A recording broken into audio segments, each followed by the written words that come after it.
Chapter 10-12. I wonder how powerful this blade is. Yu Qianzhou thought as he stared coldly at Li Zhong. Everyone around him suddenly felt that the terrifying power had disappeared, and they couldn't help but let out a sigh of relief. Li Zhong, who was hiding in the transparent black protective aura, also let out a sigh of relief. He stared at Yu Qianzhou with sparkling eyes.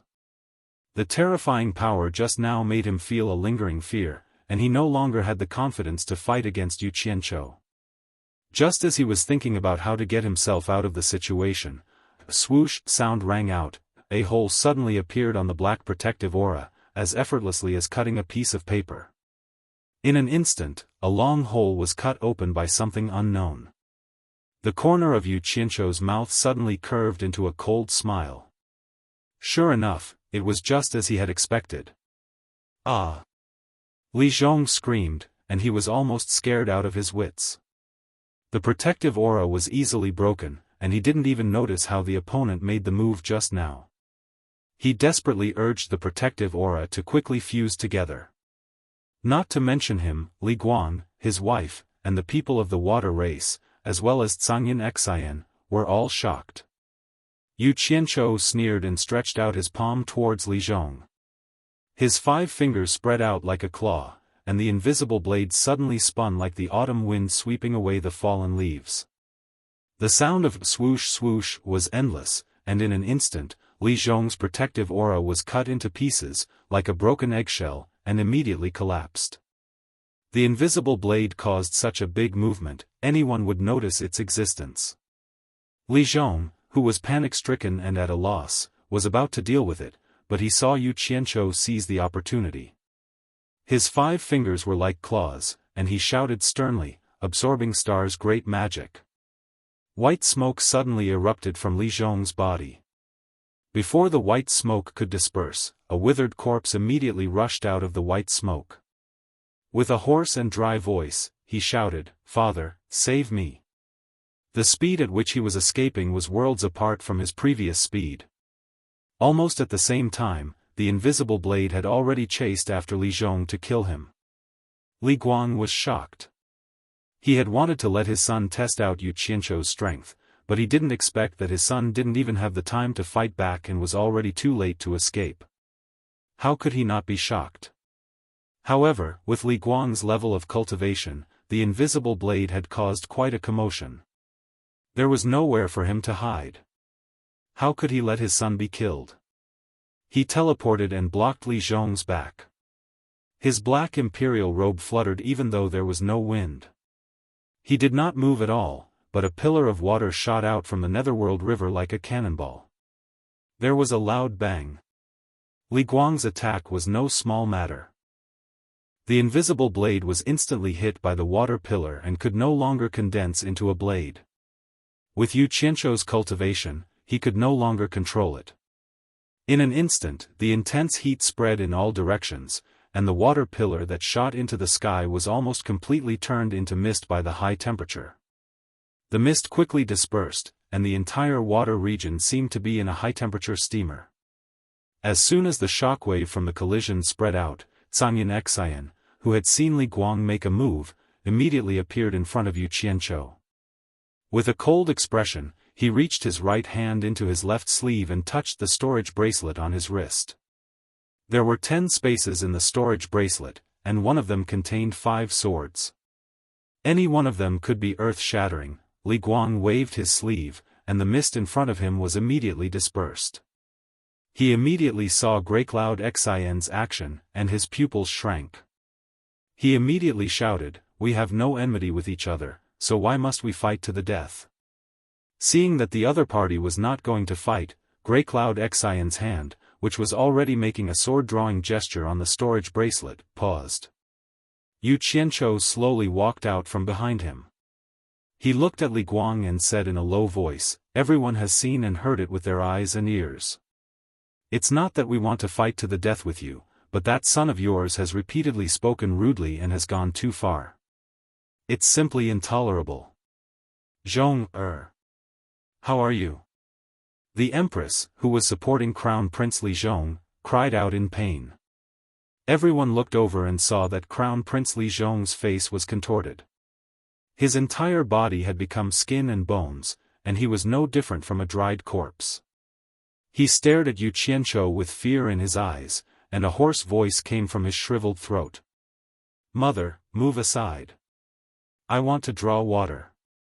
I'm about to die." The Empress retreated hesitantly. Crown Prince Li Zhong brazenly fell back onto the surface of the river Styx. He floated up and down in the water, and countless tiny bubbles appeared all over his body.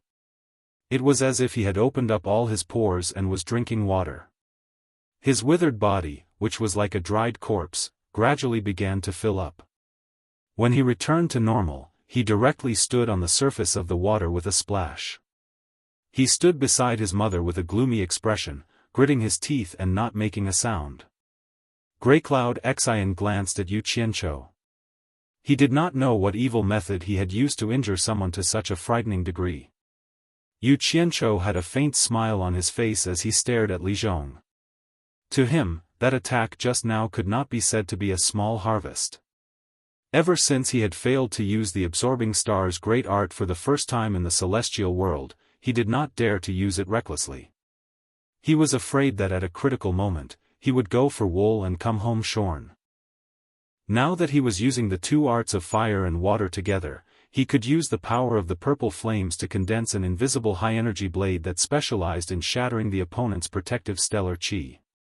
Then, he could use the absorbing star's great art of the water arts to complement each other. Just the thought of its might made him excited. It did not matter if the opponent had forged an immortal body, a nether body, or a demonic body. As long as they were hit by his absorbing star's great art, no matter how powerful their cultivation was, they would not be able to display even 1/10 of their usual strength. At this moment, the invisible and formless high-energy blade had become a formidable killing move that could easily take the opponent's life. What's more, he could completely condense a few more high-energy blades made of purple flames. Using the Guiyuan sword technique to control them, the power would not be something a normal expert could withstand. Seeing that his son was safe and sound, Li Guang let out a sigh of relief. He first glanced at the ever-vigilant Greycloud Xian, then stared at Yu Qianzhou and slowly said, "My son was reckless, but he has also been punished. From now on, we will go our separate ways, and our grudges will be resolved." "How is that?" "I never wanted to have any entanglements with your Li Palace's water tribe," Yu Qianzhou indifferently said. These words undoubtedly approved of the other party's solution. The reason why he was so happy was because he did not know that Xiao Yuan's transformation into a dragon was due to his help. Otherwise, with his personality, how could he be so kind? Even if he did not scrape a sum of money from the Li Palace, he would still make the Li Palace owe him an enormous debt of gratitude. At the same time, because of his previous nonsense, of all the things he could say, he had to say that Xiao Yuan's body was like a roaming dragon, creating a coincidence. Originally, Li Guang still wanted to remember his great favor, but after thinking about it, he felt that it was because of Xiao Yuan himself. Yu Qianzhou did not do anything, so the matter was left unsettled. But then again, if it was not for his nonsense, of course, the scholar who was hiding in the air at that time would not have let him go so easily. He would definitely have captured him and brought him back to be studied. Thus, everything had two sides, and no one could say whether it was a blessing or a curse. Li Guang's face was expressionless. He glanced at Sanyan Xian, then flashed to the throne of the one-horned water rhinoceros and shouted, "Return to the palace." With these words, there were two cracks of a whip. The Li Palace's water tribe slowly sank into the river Styx, leaving from the bottom of the water. At this time, only Yu Qianzhou, Sanyan Xian, and Shenyu remained on the surface of the river Styx. The three of them had come together, but after the storm, only the three of them remained. The people of the distant hidden dragon villa all flew over. 100 people floated in the air, looking at the three of them in bewilderment. They had faintly seen Yu Qianzhou help the Li Palace's water tribe successfully transform into a dragon, and then saw Yu Qianzhou turn hostile and attack the Li Palace's water tribe. They could not hear what was being said, so they were confused and could not understand what was going on.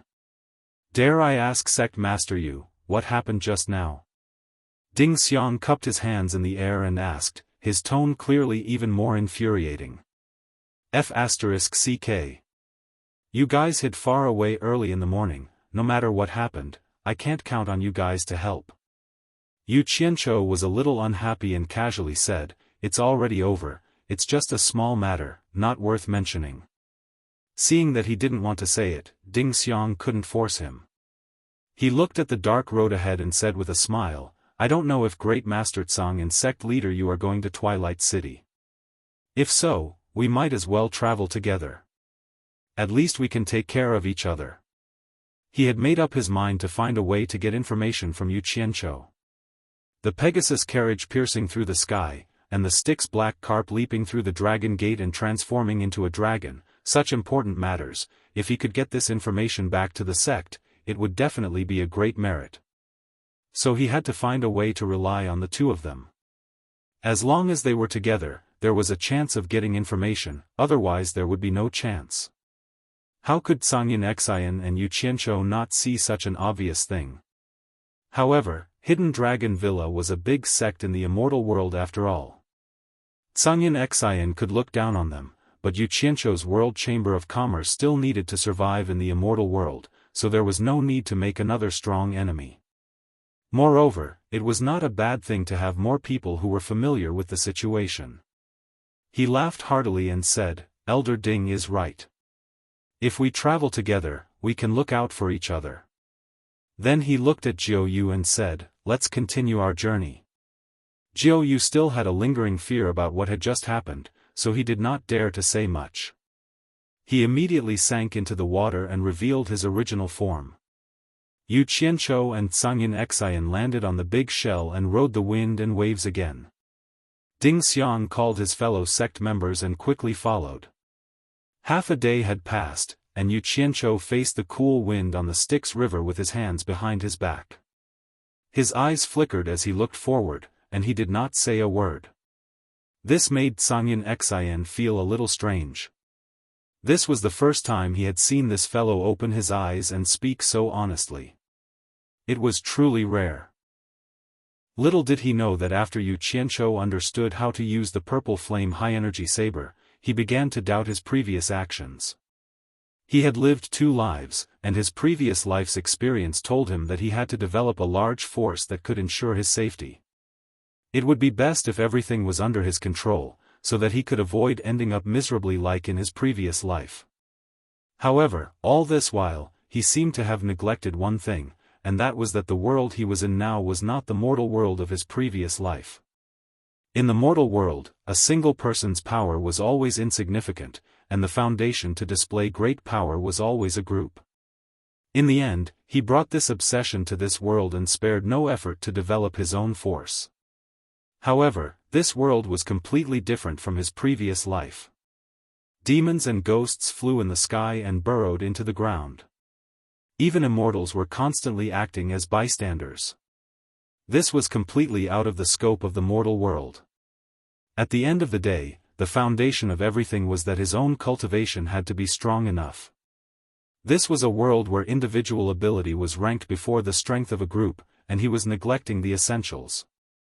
His understanding of the purple flame high-energy saber made him understand that it was not enough to cultivate just by sitting cross-legged and imagining things. More actual combat often gave more benefits than just thinking. Just like the old man by Changchun had said, if you used it well, you would be invincible. If you did not use it well, how could you use it well?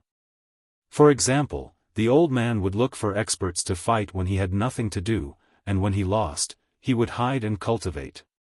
When his abilities improved, he would come out to look for others to fight. His ability grew by leaps and bounds, to the point where he dared to take the initiative to fight the emperor of the underworld. Although it was unknown whether the old man was dead or alive, if he came out again, who in the immortal and netherworld would dare to provoke him, except for the top experts? This was the result of fighting. From this, Yu Qianzhou came to a conclusion. It wasn't a long-term solution for him to always hide and pretend to be a grandson.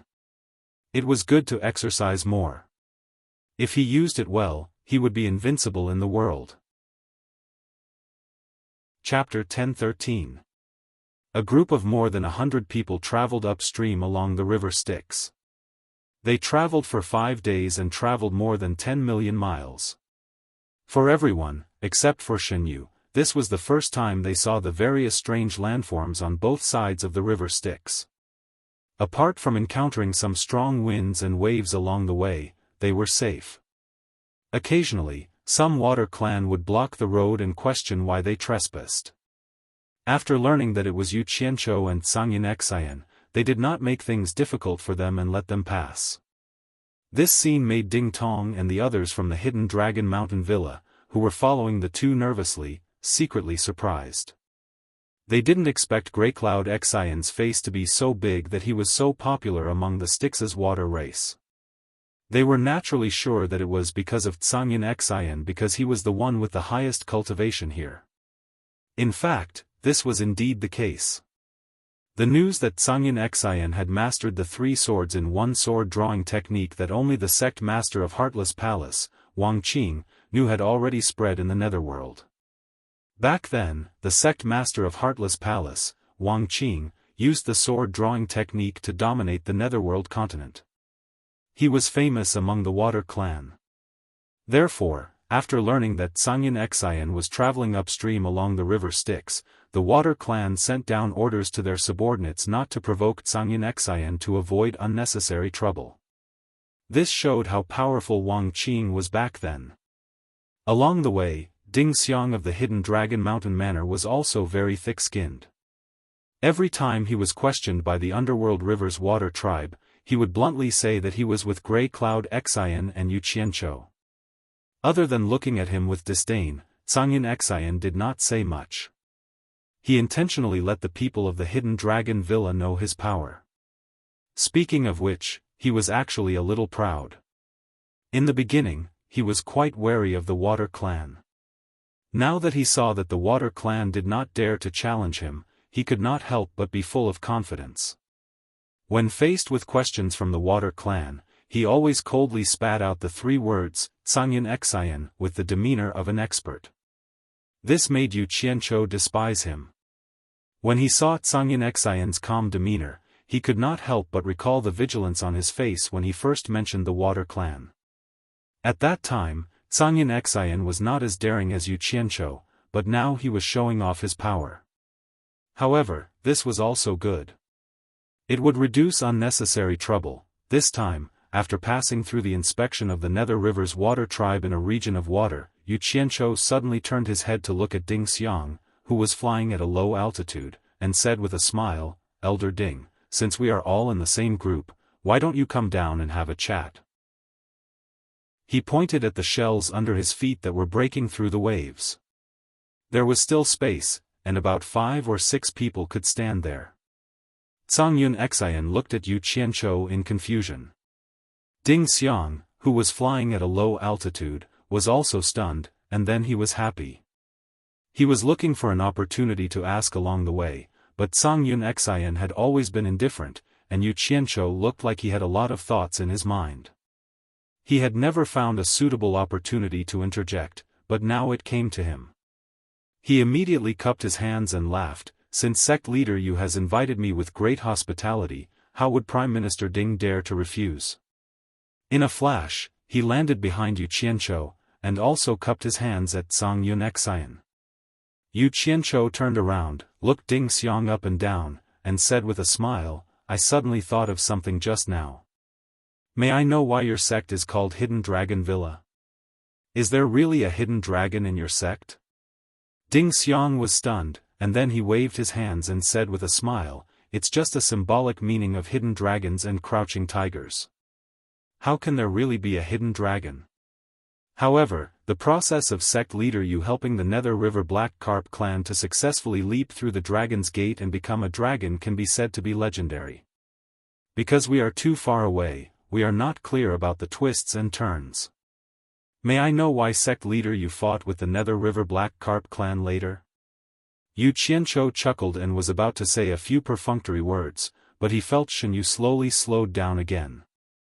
At the same time, he saw the smile on Ding Xiang's face freeze, and Zhang Yunxian's expression also froze.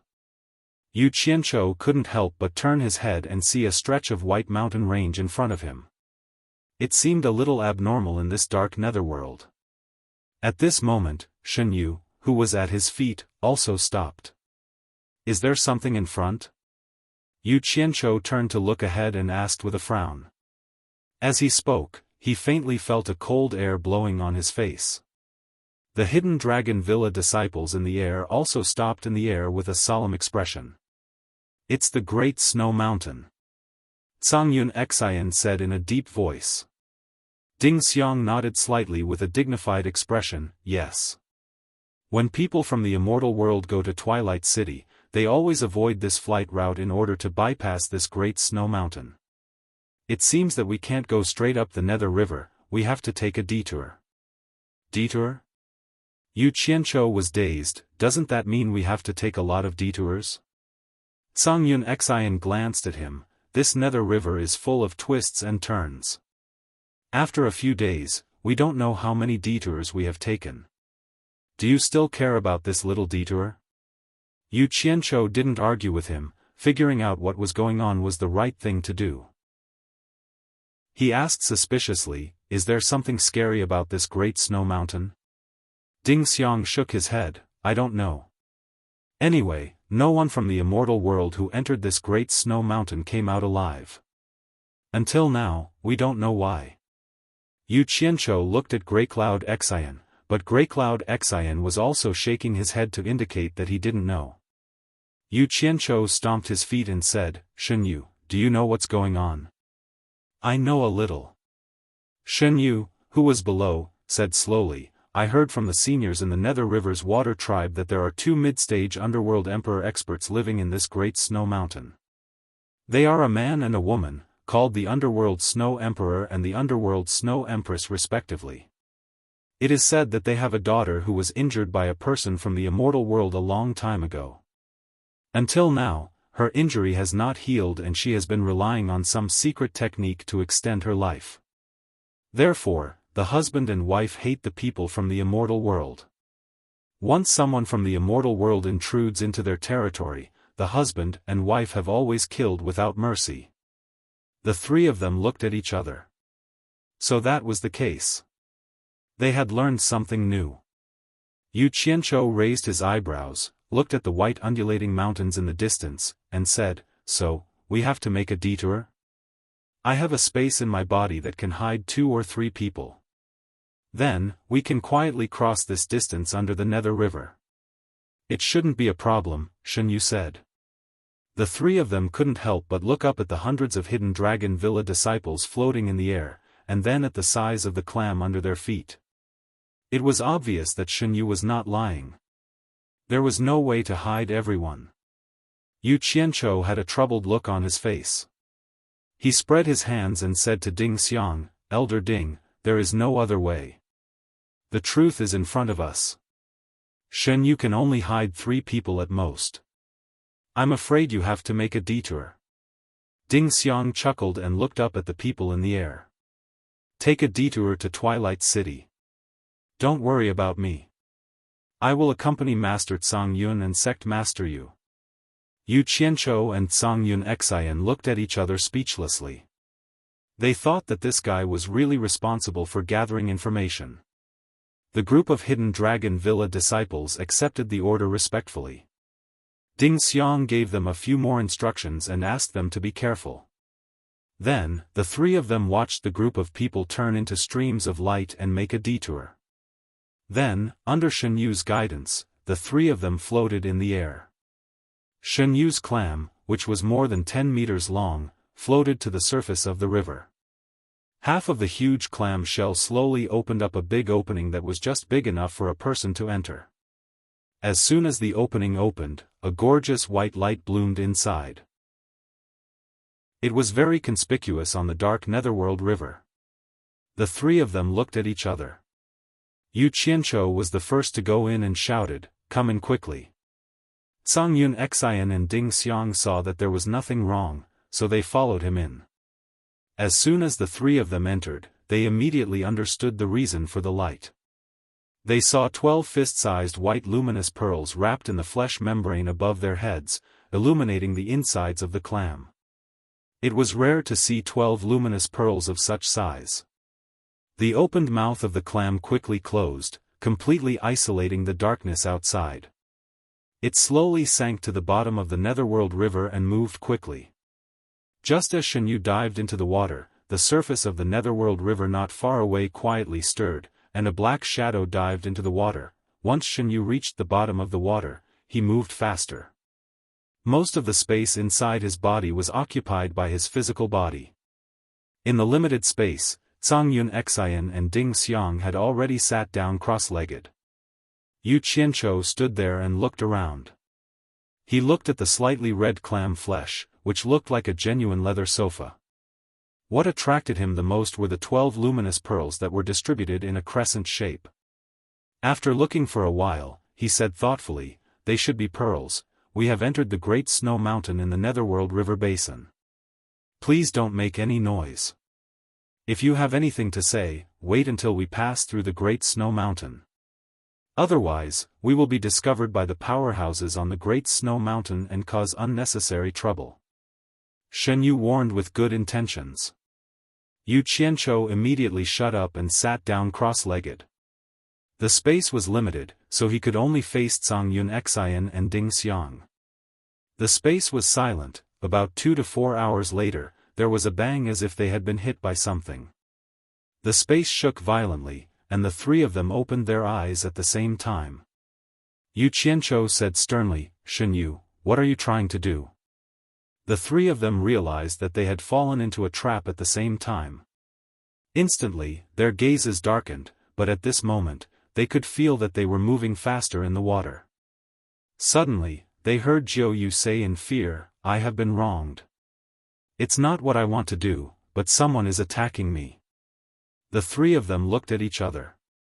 Zhang Yun Xian snorted coldly and said, "Let me out. I want to see who the expert is." Having confidence was different. Bang! The space shook violently again. Jiu Yu exclaimed, "It's the Crown Prince of the Li Palace, Li Zhong. My speed in the water is not as fast as him. He wants to force us out of the Netherworld River. Oh no, we have already entered the hinterland of the Great Snow Mountain in the Netherworld River Basin. He must have calculated this." The expressions of the three of them changed. Purposely attacking in the hinterland of the Great Snow Mountain, it was obvious that he had been planning this for a long time. His motive was obvious. He wanted to force the three of them out, and then use the Snow Emperor and Snow Empress to kill them. "Li Zhong?" Yu Qianzhou suddenly stood up and said with a ferocious expression, "Bastard! How dare he play dirty with me? Jiu Yu, open the door, let me go out and kill him." Chapter 10:14. As he spoke, there were a few more bangs. Yu Qianzhou, who had just stood up, staggered and leaned against Shen Yu's body. Shen Yu smiled bitterly. "If you go out now, you'll be easily discovered by the people from the Great Snow Mountain. I'll think of another way to get rid of him." Shen Yu was being so responsible because he had no other choice. After all, Yu Qianzhou had placed a seal in his body that had yet to be undone. He didn't care about what happened to the other two, but he couldn't let anything happen to Yu Qianzhou. If something happened to this guy, he would die with him, so he had no choice but to be responsible. Think of another way. Yu Qianzhou, who was leaning against Shen Yu's body, had a dark expression. He roared, "Open the door for me. Killing him is the best way. If you don't open the door, I'll dig a hole to get out." "Fine." Shen Yu was helpless. As he moved quickly, the clamshell quickly cracked open a human-sized hole. Strangely, the water outside was blocked. "Don't give him a chance to escape." Yu Qianzhou threw a sentence at the other two and disappeared. Almost at the same time that Yu Qianzhou left, Zhang Yunxin and Ding Xiang also left with gloomy expressions. No one would be happy to be tricked like this. As soon as Yu Qianzhou emerged from the cold, pitch-black underworld river water, he immediately saw a 20-meter-long underworld river black carp leaping up. Needless to say, this was undoubtedly the crown prince of the Li Palace, Li Zhong. Li Zhong saw the clamshell open and immediately knew that someone was coming out. Without hesitation, he quickly changed directions and leaped out of the Styx River. He turned into a human and teleported several times, disappearing into the depths of the snowy mountain ahead. His speed in the water was unbelievably fast. This was probably the main reason why he dared to provoke him. Yu Qianzhou's speed in the water was quite fast, but the other party still had the upper hand. When he emerged from the surface of the Styx River, he could no longer see the figure of Li Zhong. Immediately after that, Zhangyin Xian and Ding Xiang rushed out one after another. The two of them looked at Yu Qianzhou with some surprise in their eyes. They had seen the speed at which Yu Qianzhou broke through the water, but they did not expect him to be able to swim so fast in the water. They could not figure out his depth. Little did they know that Yu Qianzhou had cultivated the water incantation, and his speed in the water was no slower than a fish. After the two of them looked around, Yu Qianzhou asked in a deep voice, "Where did he go?" Yu Qianzhou looked around with a gloomy face and said, "I don't know. But the reason he came ashore was to lure us out so that the master of this place could find us. But I don't think he's gone far. He should know that after leaving the water, it's very difficult to escape from an expert like you with his speed. He's probably hiding somewhere." The two of them nodded in unison and agreed with his analysis. Zhangyin Xian looked around and said in a deep voice, "This is the netherworld, and we are not as familiar with it as he is. With such a treacherous person laying a trap behind our backs, he will be a disaster sooner or later. Let's split up and look for him. We must get rid of him." At this moment, Shen Yu also transformed into his human form and flew in front of them. He smiled bitterly and said, "We should take this opportunity to leave from the bottom of the Netherworld River. Otherwise, when the Snow Emperor and Snow Empress find out, you won't be able to leave even if you want to." Zhangyin Xian did not agree with these words. Although he did not want to cause trouble, he was very confident in his own strength. He was not afraid of the Snow Emperor and Snow Empress. On the other hand, Ding Xiang was a little hesitant, as if he did not want to lose his life because of the grudges between others. "Go? Go where?" Yu Qianzhou glared at Jiu Yu, then looked around, and said, "He clearly wants to put us to death. Do you believe that he will continue to cause trouble as soon as we step into the water, until the Snow Emperor and Snow Empress discover us?" As soon as these words came out, Zhangyin Xian and Ding Xiang's eyes lit up, and Yu Qianzhou himself was slightly startled. The three of them exchanged glances, and a common plan appeared in their minds, and that was to pretend to leave, lure Li Zhong out, and kill him. However, before the plan could be implemented, their ears twitched and they looked up into the sky. Countless gray shadows floated down from the sky. When the gray shadows got closer, they realized that it was white. It was actually snowing. It was snowing so heavily. They landed quietly in the flowing Netherworld River and landed on the mountains and plains on both sides of the Netherworld River. They could hear faint rustling sounds. Why is it suddenly snowing? Yu Qianzhou was stunned. Shen Yu looked around and said, "Could it be that the Snow Emperor and Snow Empress have discovered us?" His words caused the other three to become alert. Zhangyin Xian couldn't help but snort. "If that's the case, there's no need to play any tricks. Let's split up and search. That guy must be hiding nearby. He might be watching us. Let's find him and kill him first. Then we can deal with the Snow Emperor and Snow Empress." After saying this, he released his divine sense to search the surroundings. He had already flown out. Indeed, the skilled were bold. Yu Qianzhou was speechless. This old thing was a little too confident. They hadn't even ascertained whether the Snow Emperor and Snow Empress had discovered them. Why did he have to use a stupid method instead of a good one? However, it was already like this. He could only sigh and say to Shen Yu, "Elder Ding and I will search on the other side. You stay here and don't let Li Zhong have the chance to escape into the river." This. Shen Yu hesitated and smiled bitterly. How would I dare to attack the crown prince of Li Palace? Why don't I set up a mirage mist formation on this section of the river? If he really wants to escape into the river Styx, he should be trapped by my mirage mist formation for a while. As for what to do, you guys solve it yourselves. Damn it. What's the difference between this and fighting? Yu Qianqiu rolled his eyes. Do whatever you want. Just don't let him escape into the river Styx. Otherwise, I'll hold you accountable. He then flew to the other side of the river and released his divine sense to search bit by bit. Ding Xiang helplessly followed. He and Yu Qianqiu split up to search. In fact, he didn't want to become enemies with Li Palace. He regretted following them. However, he was already in the hinterland of Snowy Mountain.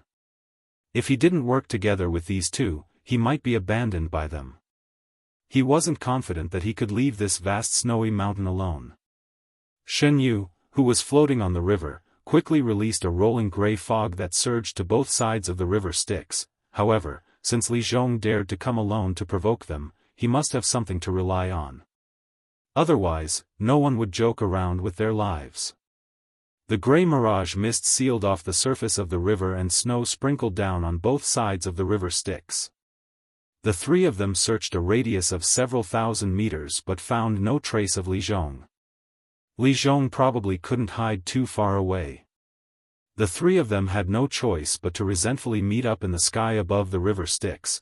Now that things had come to this, the three of them had no other choice. However, they were 90% certain that Li Zhong was hiding somewhere nearby. They just didn't know what method he had used to evade detection from right under their noses. They had spent so much effort in vain. Left with no choice, the three of them secretly communicated and discussed for a while. In the end, they decided to use the previous method and pretend to leave to lure that guy out. Just as Shen Yu retracted the gray fog and was about to return to his original form, a crisp jingle suddenly came from the distance.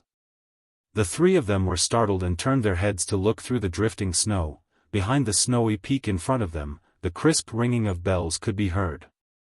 Not long after, a graceful girl wearing a white fur dress appeared from behind the snowy peak and landed lightly on the snowy peak. She also wore a furry fur hat on her head, and her black hair fluttered in the wind under the hat. She seemed to be looking for something as she strolled on the snowy peak. A pure white jade bell the size of half a thumb hung from her waist belt. As she walked, it emitted crisp and melodious tinkling sounds. The girl walked to the ice cliff on the side of the snowy peak and stopped. She seemed to have discovered something and bent down to pluck something from an ice cave. It was a pure white flower that looked like a snow lotus. She put it in front of her nose and smelled it. Then, she put it into her storage bracelet with a smile. A gust of wind blew, carrying snow and ice into the neck of her white scarf. The girl raised her head to look at the falling snow in the dark night sky, letting the falling snow hit her face. She even stuck out her bright red tongue to lick the snowflakes that fell on her lips. Then, she opened her arms and spun on the snowy peak. Her long white fur dress fluttered like a butterfly, and the jade bell on her waist kept jingling. Heavy snow swirled in the air. On the lonely night, on the lonely snowy peak, a lonely young girl was dancing alone. The rustling sound of the wind and snow mixed with the jingling of the jade bell gave people a poignant but beautiful feeling. Yu Qianqiu and the others who were in the sky above the Netherworld River were stunned. They felt that this girl was like an ice fairy that had descended from the sky. There was not a trace of smoke or fire on her body. Her otherworldly beauty was so shocking that it made people's hearts beat faster. After the girl spun a few rounds, she suddenly froze on the spot. She stared blankly at the people in the sky above the Netherworld River. It seemed that she had just realized that someone was spying on her. She put down her arms in a daze, and the jingle of the bell also disappeared. A trace of embarrassment flashed across the girl's face. It seemed that she was embarrassed that someone had seen her unrestrained behavior. After she calmed her emotions, she stretched out an arm and flew over through the wind and snow.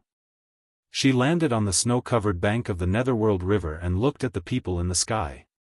At first, the few of them were a little wary when they saw her flying over.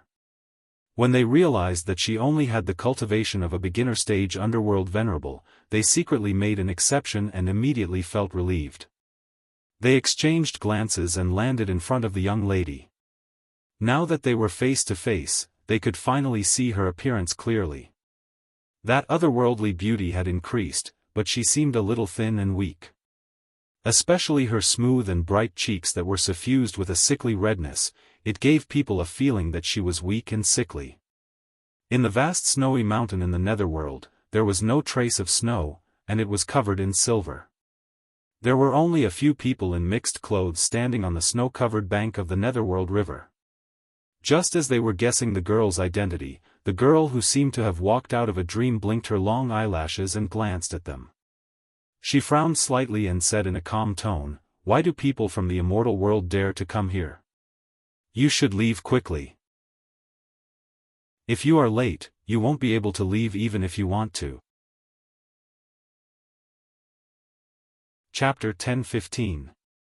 It was obvious that she did not have a good impression of the people of the immortal realm, but she still gave them a warning. It was obvious that she was not a bad person. Ding Xiang cupped his hands and smiled. "May I know who you are and why you are alone in this world of ice and snow?"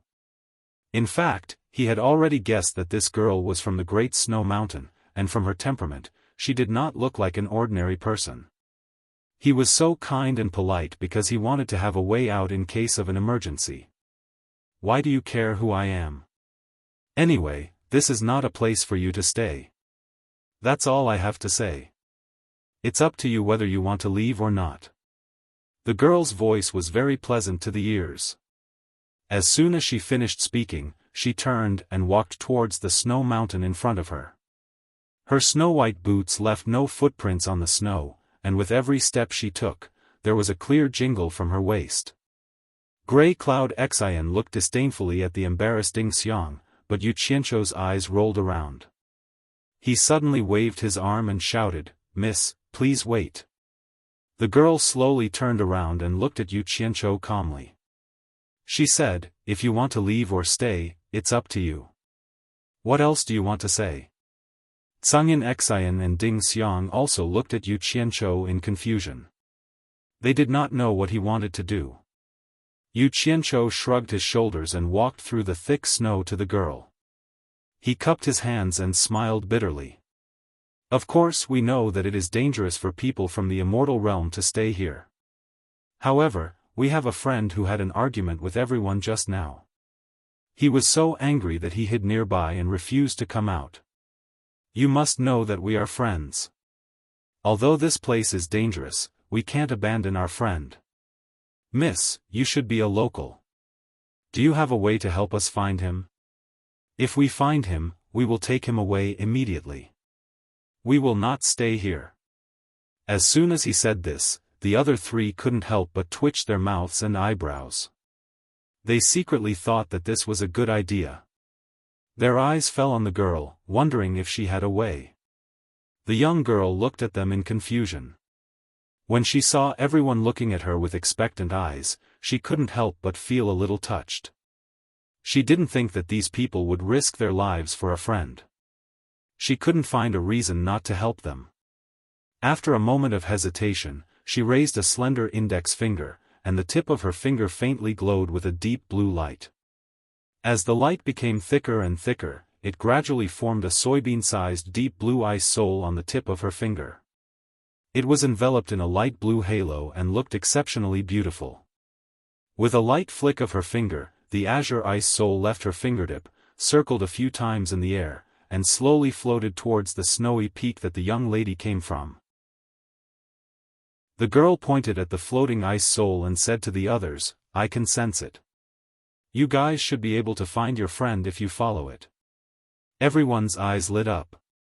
Yu Qianqiu immediately transmitted his voice to Tsang Yun Xian, "Old Tsang, that guy is a scourge if left alive. I'll leave him to you. You must kill him." But on the surface, he smiled at Tsang Yun Xian and said, "You go. If too many people go, I'm afraid he'll lose face." Tsang Yun Xian coldly snorted, shot him a glance, and then flew after the azure ice soul. The people on the shore of the underworld river watched as a blue light guided Tsang Yun Xian to a hollow between two snowy peaks. The blue light of the ice soul descended there, sticking close to the surface of the snow and circling around as if saying that there was something beneath the snow. Tsang Yun Xian had a face full of suspicion. He had previously inspected this place and found nothing beneath. After a pause, he once more released his spiritual sense into the layer of snow, but he still found nothing, but the person beneath the snow and ice was suffering unspeakably. Li Zhong really was hiding underneath, wrapped in a treasure of the Li Palace's water tribe. It was a white robe, and its effects were about the same as the straw raincoat that Yu Qianqiu was wearing. It could hide him from spiritual sense and other senses. Who could have expected that such a woman would suddenly appear, instantly making it impossible for him to hide?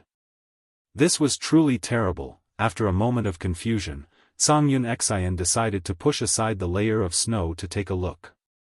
Unexpectedly, the moment he moved his palm, a crescent of black light shot out from beneath the snow and slashed at his chest. Greycloud Xian's reaction was extremely fast.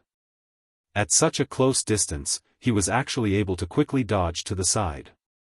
Bang! A figure wrapped in a white cloak scuttled out from the layer of snow, continuously teleporting away with no regard for his life. "You want to run?" Tsang Yun Xian angrily roared, his body explosively shooting in the direction that Li Zhong had fled in. A dazzling white light shot out from his sleeve, and with a bang, a cold light as delicate as a dragon burst forth, whistling through the air and causing a rain of blood to explode. Ah!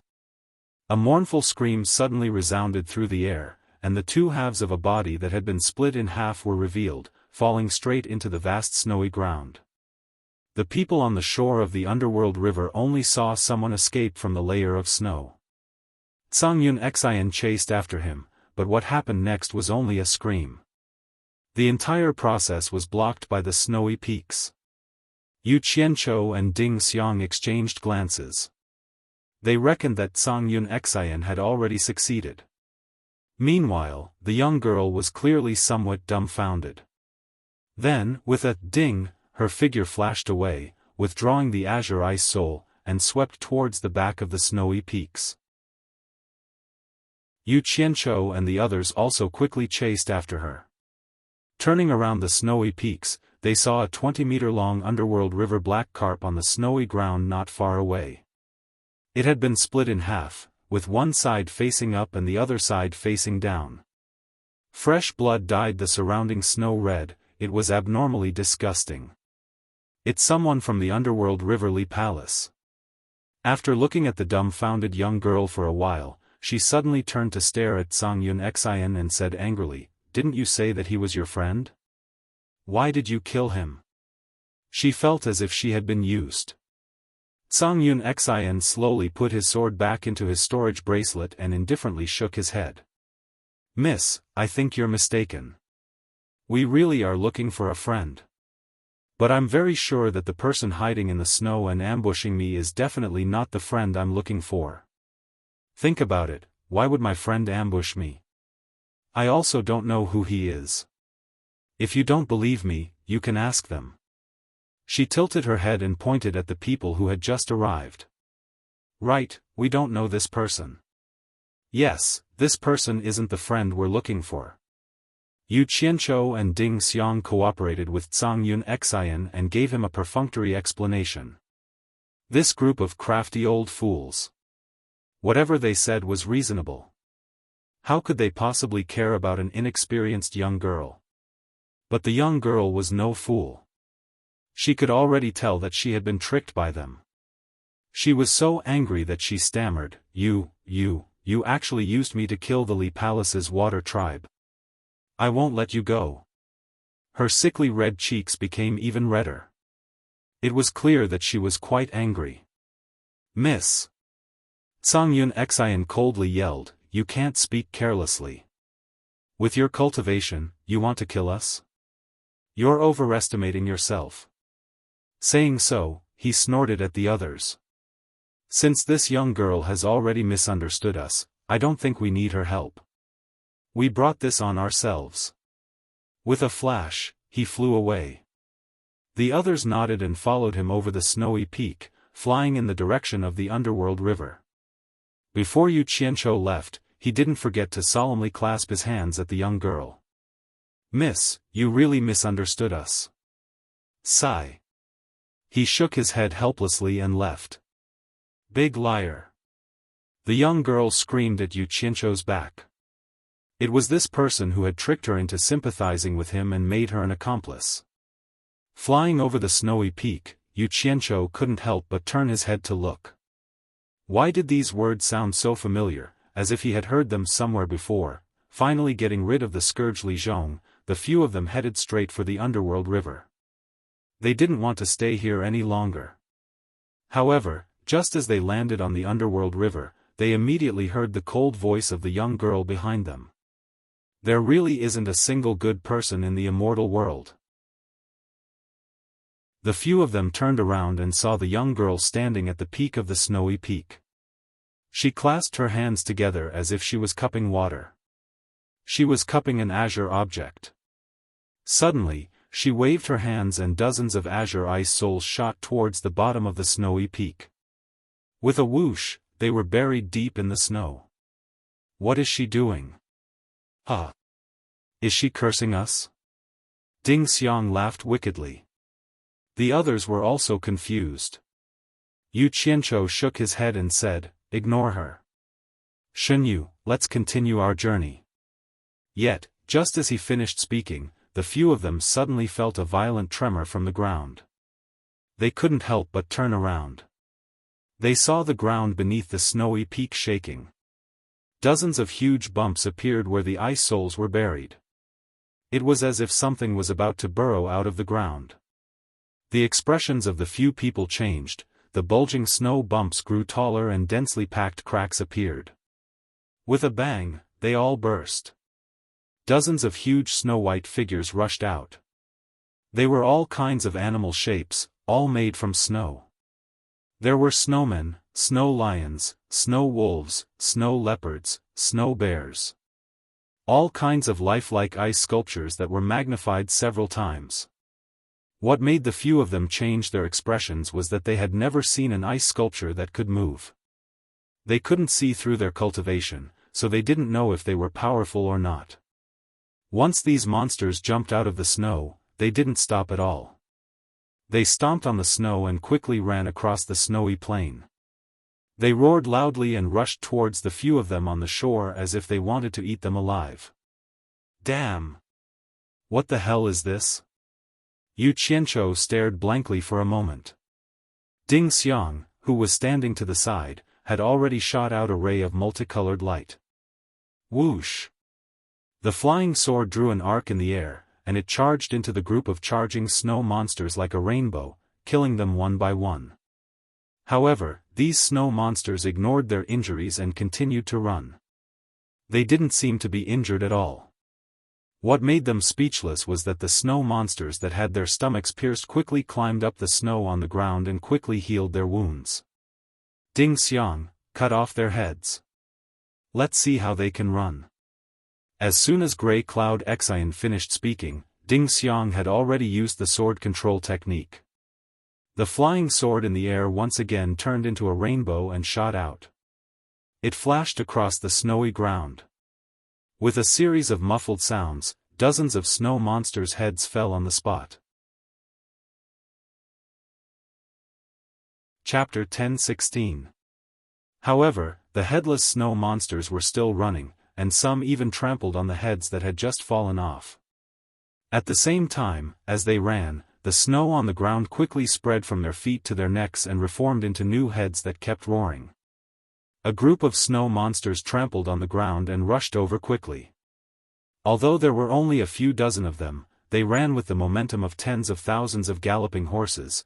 They couldn't be killed. They were stunned at the same time. Yu Qianzhou suddenly called out to Jiu Yu, who was behind him. A group of beasts made of ice and snow.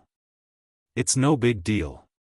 Let Executive Zhang Yun and Elder Ding deal with them. Let's go to the side so that we won't affect the two experts. Jiu Yu saw him flash to the other side of the Netherworld River and immediately followed without hesitation. Zhang Yun Xian looked back with contempt. Ding Xiang also wanted to retreat to the other side of the Netherworld River, but he let Yu Qianzhou take the initiative.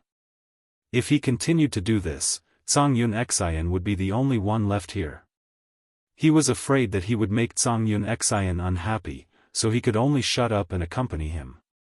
It should be known that Zhang Yun Xian had received the Immortal Palace's decree to protect Yu Qianzhou. Yu Qianzhou could be unscrupulous, but Ding Xiang did not dare to act recklessly.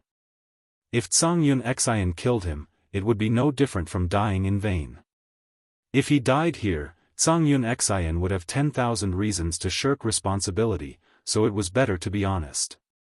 Jiu Yu stealthily glanced at Yu Qianzhou. Now, anyone could tell that the young girl was most likely not ordinary. He did not know why she had called him over. She wanted to help him get out of trouble and not help the other two who were also from the immortal realm. If she said that she had feelings for him, that was simply nonsense. Could it be that he had discovered his secret? The Netherworld is indeed the Netherworld. It's very different from the immortal world. Yu Qianzhou sighed as he looked at the other side of the Netherworld River. Then, he tilted his head to look at Jiu Yu, who was avoiding his gaze, and his lips curled into a smile. The reason why she protected him was not only because he had lived for a long time, but also because she felt that this wandering aquatic creature was hiding some secret, and it was a big secret that was waiting for her to unravel. The snow monsters charged forward, causing the ground to tremble. The surrounding snowy peaks finally began to crack, and in the blink of an eye, they began to collapse, creating avalanches. The snowy peaks that had shed their outer shell of snow immediately became much thinner, turning into icebergs wearing ice armor. Under the ice armor were dark peaks. It was unknown how many years these ice armors had been wrapped around these mountains. In the face of the incoming snow monsters, Suragun Xian looked straight ahead at the rumbling snow and stood there calmly. Ding Xiang, on the other hand, was a little impatient. He did not have Suragun Xian's ability to rely on, especially since these snow monsters were strange. They were definitely not that simple. The fact that they could not be killed was a very good proof. Ding Xiang did not dare to let these snow monsters get too close. He activated his sword art, and the flying sword turned into a long rainbow that rushed into the galloping snow monsters. After a round of killing, the snow fog in front of them was instantly filled with killing, and it did slightly slow down the speed of the snow monsters. However, it only slowed down the speed of the snow monsters slightly. The snow monsters that had been defeated rolled and crawled on the ground. They quickly merged with the snow and returned to their original form. They rushed out of the snow. No matter how powerful the flying sword was, even if it killed this group of snow monsters into pieces, the snow monsters continued to rush out of the thick snow.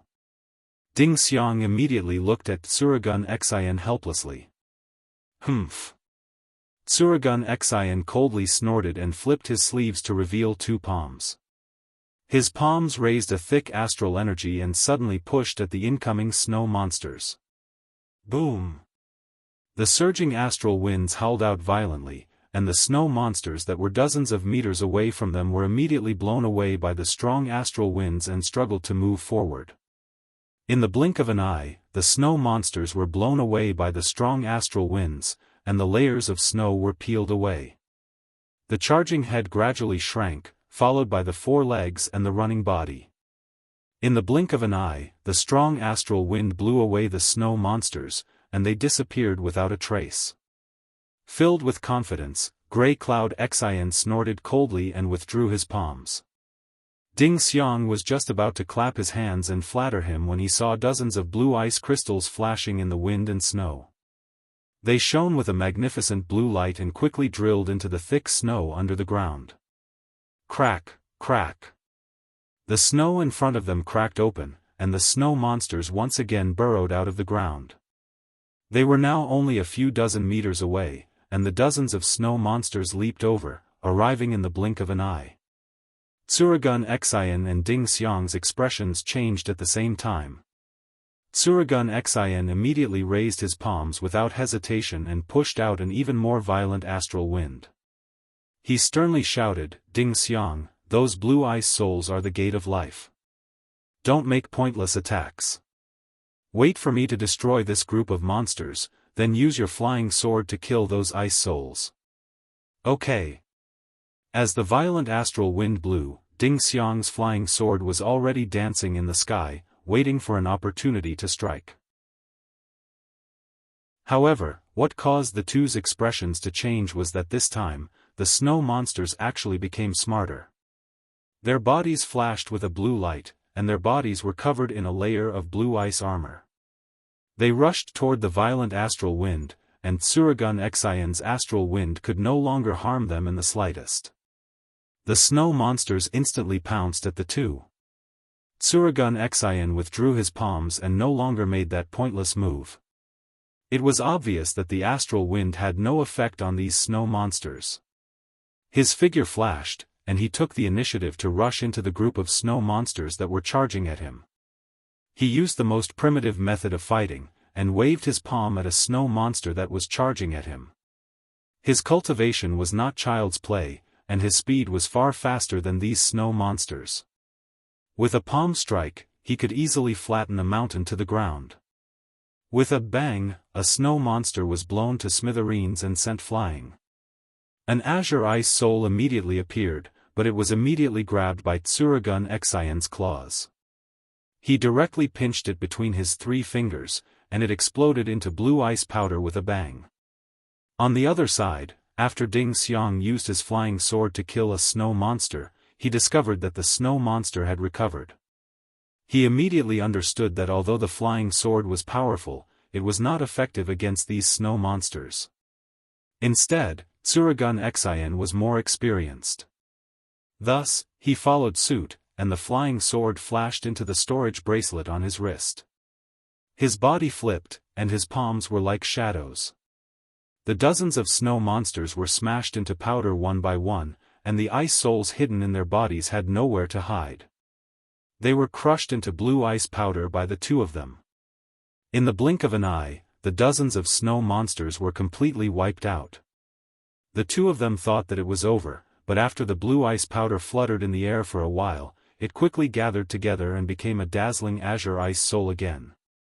The 2 of them were instantly speechless. Even Yu Qianzhou and Shen Yu, who were on the Netherworld River, were dumbfounded. They could not kill these things no matter what, so what was the point of continuing to fight? Yu Qianzhou was about to tell the 2 of them to leave, but he saw the girl standing on the ice peak wave her palms continuously, and countless azure ice souls shot into the snow at the foot of the ice mountain. In the blink of an eye, the snow arched and cracked everywhere, and hundreds and thousands of snow monsters crawled out of the ground. That was not the end. The girl then scattered several red ice souls to the foot of the mountain, and even more ferocious snow monsters crawled out of the snow. Each of their eyes emitted a terrifying red light. Finally, the girl scattered a handful of black ice souls to the foot of the mountain, but the black ice souls did not react for a long time after they were planted in the snow. However, the hundreds and thousands of snow monsters that had crawled out of the mountain were enough to make one's scalp numb. Moreover, these were some guys that could not be killed no matter what. A group of snow monsters began to rush over, and the ground shook violently. The few of them felt that they had provoked a hornet's nest. "Old Tsang, capture the leader first." Yu Qianzhou suddenly shouted while staring at the girl. Immediately, Tsangyin Xian understood what he meant. He flashed into the air and directly shot toward the girl on the ice peak. Unexpectedly, there were 10 consecutive explosions in the snow at the foot of the ice peak. 10 black ice-armored warriors crawled out of the ground, and 5 of them intercepted Tsangyin Xian in the air. In an instant, they began to fight in the air, and they did not seem to be at a disadvantage at all. The other 5 black ice-armored warriors formed a pentagonal formation and spread out around the girl in the air. It was obvious that they were protecting her. In the beginning, Zhangyan Xian did not take these black ice-armored warriors seriously. However, after fighting with them in the air, he was immediately shocked. He realized that the cultivation of these ice-armored warriors was actually not weaker than the early-stage Netherworld Emperor. In other words, there were 5 early-stage Netherworld Emperor experts surrounding him, a mid-stage Immortal Emperor expert.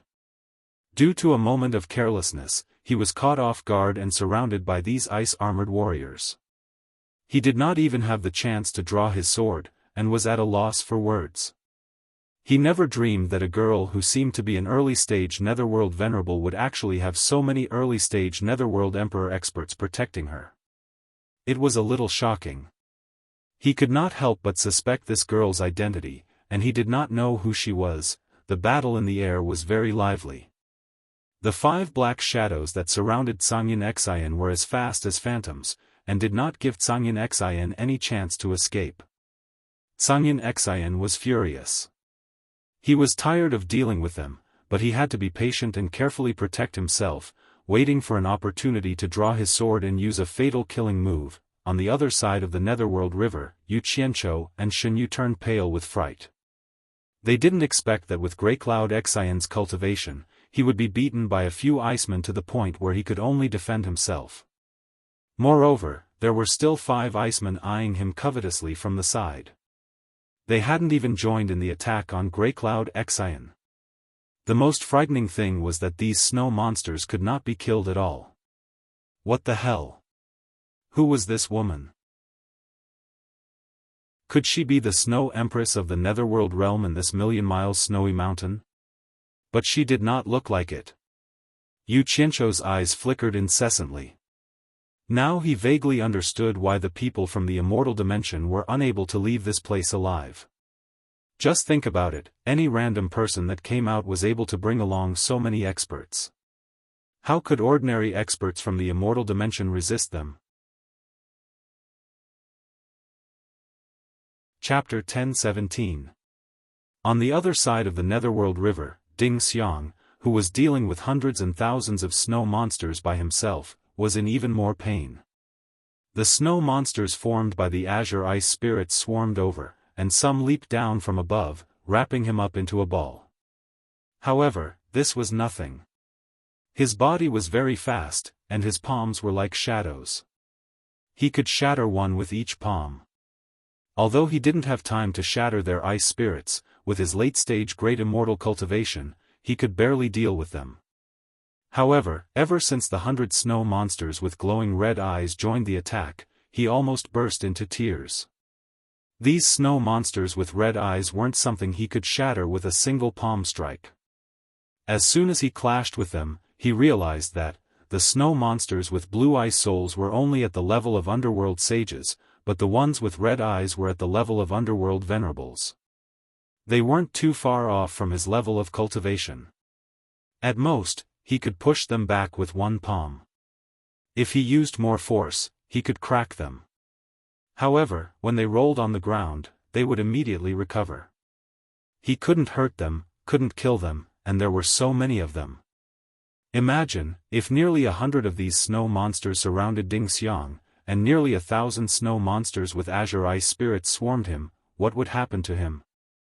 Amidst the deafening roars, Ding Xiang's clothes were in tatters, and his body was full of injuries. He was on the brink of death. He was filled with regret now. What was she doing here with these 2 fellows in a trance?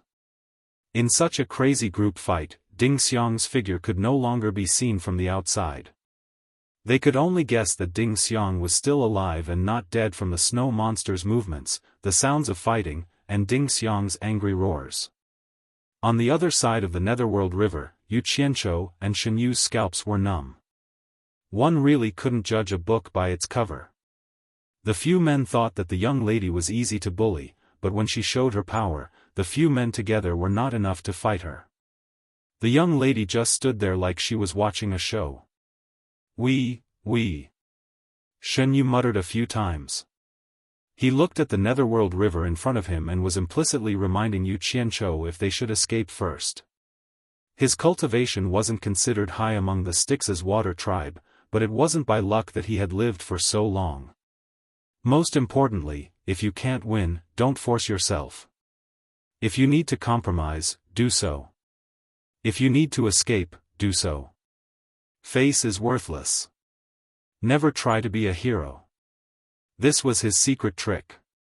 However, this time, he couldn't run away even if he wanted to. His body was sealed by Yu Qianzhou. Without Yu Qianzhou's permission, running away would be a dead end. Therefore, he wanted to kindly remind Yu Qianzhou that it was time for them to run. He felt that Yu Qianzhou was not a person with a strong backbone. He could tell that Yu Qianzhou was not an ordinary person just by watching the fire from the other side. How can you abandon your friends when they are in danger? Yu Qianzhou glanced at him and warned. He turned around and did not say anything else. His reasoning was good, but he didn't see him helping his friends when they were in danger. In fact, he wanted to run when he saw this scene. However, if he wanted to run, it would be a matter of seconds. There was no hurry. Even if he wanted to run, he had to wait until Zhangyin Xian was dead. This was because Zhangyin Xian was trapped now. He hadn't used his true trump card. He had seen Zhangyin Xian's 3-in-1 sword-drawing technique with his own eyes. Its power was like the explosion of a nuclear weapon. Once Zhangyin Xian pulled out the last sword, these snow monsters would be like clay chickens and pottery dogs. They would not be able to withstand a single blow. Therefore, it wasn't time to run yet. At this moment, Ding Xiang, who was surrounded by a group of snow monsters and wrapped into a big bun, suddenly shouted, "Soaring dragon!" Suddenly, a hoarse roar came from the stuffed bun. It was obvious that it couldn't hold on any longer and wanted to fight for its life. In the middle of the big bun that was made of snow monsters, a white pillar of light suddenly erupted into the sky. With a bang, all the snow monsters that were pouncing toward the center were sent flying. The power was really shocking. The shockwave even forced the two people on the other side of the Styx to take a few steps back. Ding Xiang, who was almost completely naked, rushed into the sky. He didn't care about anything else. He broke out of the encirclement and immediately fled into the distance. However, what he didn't expect was yet to come. The hundreds of red-eyed snow monsters that were sent flying rolled on the ground and immediately turned into huge snow eagles. They flapped their wings and turned into white shadows that quickly chased after Ding Xiang. The other thousands of azure icy soul snow monsters followed suit and rolled on the ground. In an instant, an overwhelming number of snow eagles rose into the sky and chased after Ding Xiang, tsk. Oh no! Old Ding probably wouldn't be able to escape this time. Yu Qianzhou shook his head and sighed. He and Shen Yu looked at each other and saw the same worry in each other's eyes. Shen Yu was depressed. You're not helping them and you're not running away. Are you waiting for them to kill those two fellows and then free up their hands to deal with us? He pouted at the flowing sticks in front of him. His meaning was to remind him that they really should go. If they waited any longer, it would be troublesome. Yu Qianzhou put his hands behind his back and snorted coldly. He stood straight and motionless, showing his attitude. Shen Yu looked at him, and his expression kept twitching. If it wasn't for the restriction, he really wanted to go over and kick him a few times before running away. However, Yu Qianzhou's unyielding and arrogant look inadvertently fell into the eyes of Grey Cloud Xian, who was tired of dealing with them. He suddenly looked like an idler who was watching the fire from the other side of the river. He immediately roared, "Yu Qianzhou, what are you watching?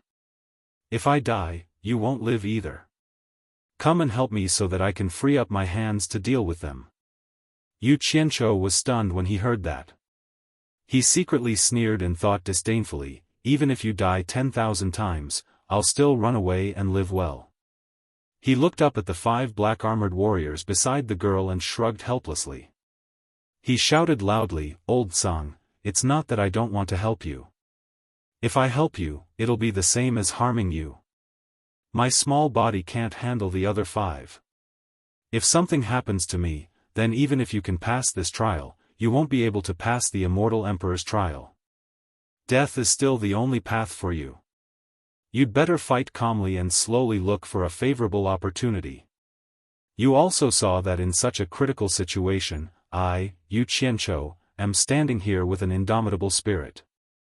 Have I ever tried to escape alone? Look at that Ding Xiang, he only cares about running for his life. This kind of person will sooner or later suffer retribution.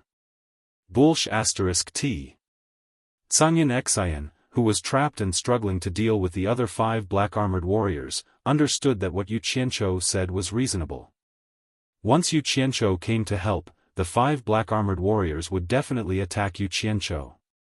With Yu Qianzhou's cultivation, he would be killed in a few moves, and Cangyan Xian would not be able to save him at the moment. However, he really couldn't stand Yu Qianzhou's leisurely look. He couldn't help but shout angrily, "Do you think I'm blind? If Ding Xiang doesn't run away, he'll die here." Bang! Ah! A loud sound was heard, followed by a muffled groan from Grey Cloud Xian. He had been distracted by Yu Qianzhou's words, and had been kicked in the shoulder by a black-armored warrior. He had almost been kicked in the head. He immediately shut his mouth and focused on fighting the enemy. "Ah! Old Song, are you okay?" Yu Qianzhou asked with concern, gritting his teeth as if the kick had landed on his body. "Shut up!" Cangyan Xian shouted again. He had really made up his mind not to speak anymore. If he continued to speak, even if he didn't get beaten to death, he would die from anger. Yu Qianzhou just tilted his chin at Jiu Yu helplessly, as if saying that his good intentions were not reciprocated. Suddenly, he heard a shrill cry for help from the distant sky. "Yu Qianzhou, come and save me." It was Ding Xiang's voice. Was he still alive? Yu Qianzhou looked up in surprise and saw a group of white shadows chasing after Ding Xiang, who was running naked in the sky.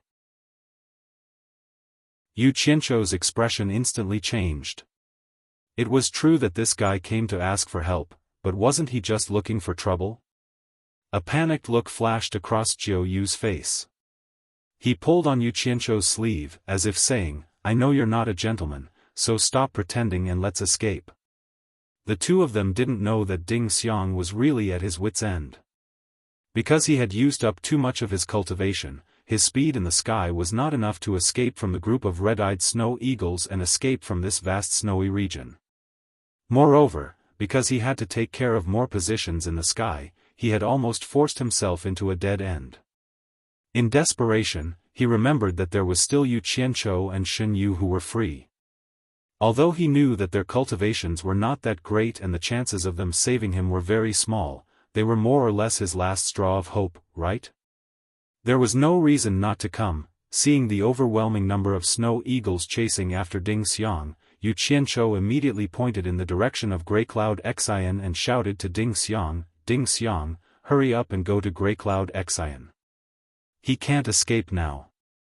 If you help him create a chance, he will be able to escape and use the Heartless Palace's 3 swords in 1 sword drawing technique.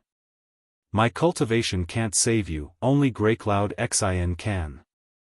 He was almost screaming at the top of his lungs. He was worried that Ding Xiang would attract the overwhelming disaster over. Ding Xiang, who was running away in a panic, looked at Yu Qianzhou, who was desperately waving at him to go away. He was really close to tears. "I'm already here." However, he knew that what Yu Qianzhou said made sense. He couldn't save him, only Grey Cloud Xian could save him. For his life. Ding Xiang glanced at the large group of snow eagles that had already caught up to him. Without hesitation, he dashed in the direction of Grey Cloud Xian. "Hi!" He forced himself to shout. He was prepared to do his best to create a chance for Grey Cloud Xian to escape. Then, he would enjoy Grey Cloud Xian's protection. Grey Cloud Xian's spirit was lifted when he heard this. It was great that Ding Xiang could come and help him. However, although their thoughts were good, the reality was cruel. 2 of the 5 ice-armored warriors beside the young girl immediately dashed out and stood in front of Ding Xiang. Their dark, icy eyes stared at Ding Xiang. Ding Xiang was dumbfounded. This black ice-armored warrior was able to force Zhang Yun Xian to such a state. Needless to say, he would not be able to deal with any one of them, let alone 2 of them. Chapter 10:18. What should I do? I can't go to Ash Grey Cloud Xian anymore, or I'll die even faster. Ding Xiang decided to look for Yu Qianzhou, his only life-saving straw. In a panic, he rushed into the sky, trying to avoid the snow eagles that had already caught up to him. The 2 ice-armored warriors seemed to have no intention of taking his life. They let him escape and flashed back to the girl's side to protect her. However, this time, Ding Xiang had nowhere to run.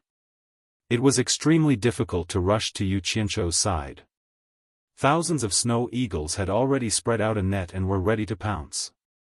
In an instant, they swarmed over. Ah! Yu Qianzhou, save me! Ding Xiang screamed in pain as he was directly beaten to the ground by the group of snow eagles. He was not far from where he was initially surrounded. At this time, Ding Xiang's cultivation was almost exhausted, and he could no longer fight back like before. He really could not hold on any longer, and he did not have the energy to resist anymore. Therefore, he simply accepted his fate, closed his eyes, and stood there, waiting for his fate. However, the strange thing was that once he stopped resisting, the group of snow eagles actually stopped attacking as well. Dozens of them spread their wings and hugged him tightly.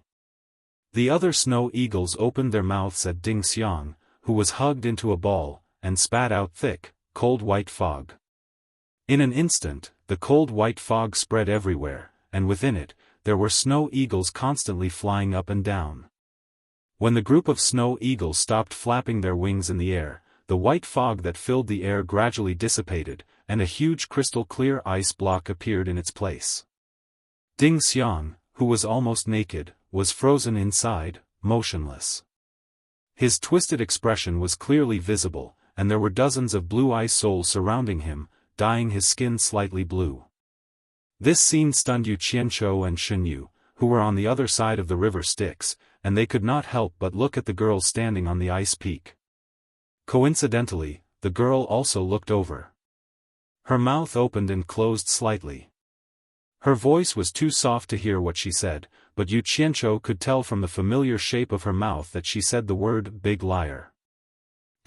Whoosh, at this moment, the snow eagles that were hovering in the air on the other side of the river Styx seemed to have received some sort of instruction, and all of them charged towards Yu Qianzhou and Yu Qianzhou. Shen Yu panicked. As expected, he was going to deal with the 2 of them as soon as he could. He grabbed Yu Qianzhou and said, "Let's go. Go hide in the river Styx for now. I'll deal with them." Yu Qianzhou shrugged him off. Hearing this, Shen Yu did not hesitate anymore. He dashed into the river Styx in a flash, and disappeared without even looking back. He ran far away in an instant, and stuck his head out of the river Styx to watch from afar. Yu Qianzhou narrowed his eyes as he stared at the group of snow eagles that were charging towards him. The corner of his mouth curled into a cold smile.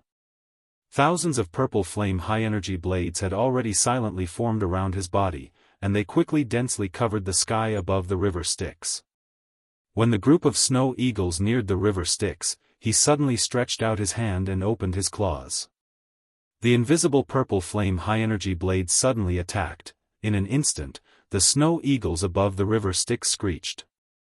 The snow eagles that were charging towards him were in a mess in the air, but they could not resist the purple flame high-energy blades. In an instant, chunks of snow fell into the river Styx. The snow eagles that were missing wings, legs, or heads in the air wanted to flash back to the snow on the other side of the river Styx to rearm themselves. However, Yu Qianchou was only using them to test the group attack power of the purple fire high-energy blade.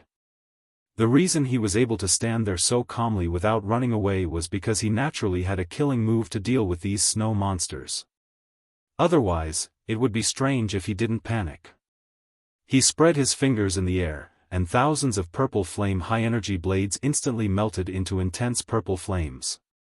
They were still invisible, and they immediately wrapped around the snow monsters that were trying to escape.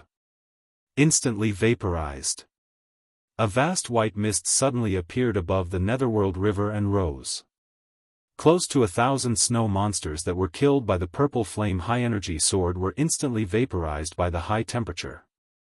Close to 1,000 blue or red ice souls immediately appeared above the Netherworld River.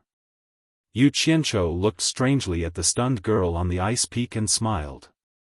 He moved his fingers slightly, and the high temperature immediately wrapped around thousands of ice spirits.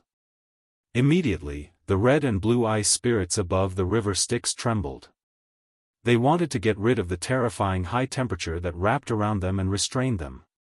However, they did not have the strength to do so. They had encountered something that was their natural nemesis. The bright red and blue colors of the ice soul gradually faded, and its body gradually shrunk into mist.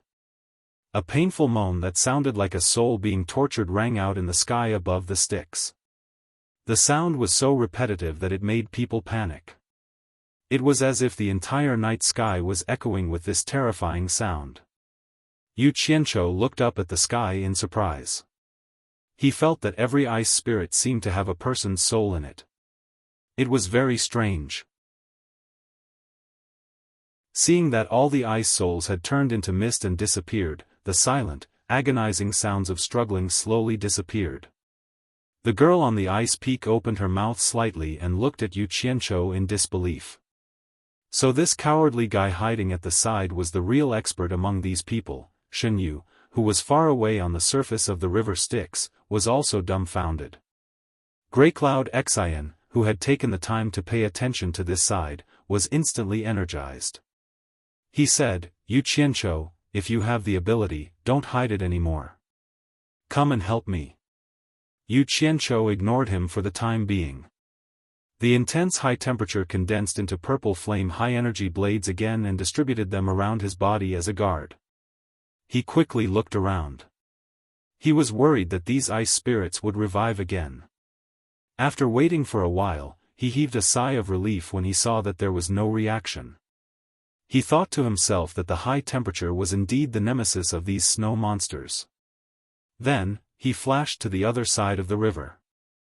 Looking at Ding Xiang, who was frozen in the huge ice block, Yu Qianchou's brows twitched slightly. The purple flame high-energy blades beside him immediately broke down into several pieces and enveloped the huge ice block with high temperature. Immediately, the huge ice block vaporized and shrunk. However, before the huge ice block completely melted, the remaining ice blocks immediately exploded. Dozens of blue ice spirits quickly flew away as if they had seen a ghost. Yu Qianchou did not make things difficult for them. The main reason was that he did not want to hear that damned sound again. He put away the purple flame high-energy blades and looked at Ding Xiang, who was standing there stiffly. He released his divine sense to check on him and found that his heart was beating weakly. With his cultivation, he should not die. After all, the physical body of an immortal was different from that of a mortal. It would not be so easy for him to die. You are from the celestial world's heartless palace? A terrifying cold snort suddenly echoed in the surroundings. It was a stranger's voice. Yu Qianchou suddenly raised his head. The 5 black-armored warriors that were fighting fiercely with Zhangyan Xian suddenly retreated and returned to the top of the ice mountain. They saw that the 10 black-armored warriors were surrounding the young girl, and there was a man and a woman standing on each side. The man was tall and had a sharp face. He had an extraordinary aura. The woman was elegant and dazzling. Both of them were dressed in white. The 3 of them stood together. Especially the way the young girl looked at them, it was obvious that they were a family of 3. A family of 3 suddenly appeared in this godforsaken place. Coupled with the fact that the young girl could summon so many snow monsters to protect her, Yu Qianzhou and Sangyin Xian immediately thought of the legendary Snow Emperor and Snow Queen. The young girl was naturally the daughter that had been injured by someone from the celestial world. Facing a great enemy, Sangyin Xian, who had his hands free, was shocked. His right hand had already reached for the storage bracelet on his left wrist. The man standing on the ice mountain stared sharply at Sangyin Xian's hand movements. He said slowly, "Looks like Wang Qing didn't send you to find me." Hearing this, Sangyin Xian was slightly startled. He didn't want to act rashly. He slowly let go of the storage bracelet and said in shock, "You know our sect leader? Just an old friend from many years ago." The white-robed man's tone gradually turned cold. "I didn't think that the Heartless Palace would have another mid-stage immortal emperor expert. Since Wang Qing didn't send you, why did you trespass into my Great Snow Mountain?" His words clearly showed that he was the master of Great Snow Mountain. Sangyin Xian looked at the couple's cultivation. They were indeed mid-stage underworld emperor. He cupped his hands and said, "I am Heartless Palace's consecrator, Sangyin Xian. You must be Snow Emperor and Snow Queen. Sorry for being impolite. Since you already know, don't be so long-winded." Snow Emperor's eyes were sharp. "Let me ask you, why did you trespass into my Great Snow Mountain and attack my daughter?" "Father." The young girl pointed at Yu Qianzhou and said indignantly, "This big liar killed close to 1,000 of my Ice Soul warriors. He even lied to me that." She revealed everything that Yu Qianzhou had lied to her in one breath. On the other side, Yu Qianzhou was instantly speechless. He didn't think that he would be so unlucky to offend the daughter of Snow Emperor and Snow Queen. On the other side, Snow Queen's eyes were already filled with killing intent. She stared at Yu Qianzhou with a majestic aura and shouted, "How dare you!" Luckily, Sangyin Xian still wanted to protect Yu Qianzhou. He hurriedly continued, "I didn't mean to offend your daughter.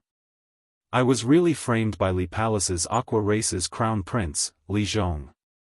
He immediately recounted what happened at the Dragon Transformation Gate and how he was forced out of the river Styx by Li Zhong. It wasn't that Sangyin Xian was really afraid of them, but that they were old friends with sect master Wang Qing. The family of three looked at Yu Qianzhou in surprise.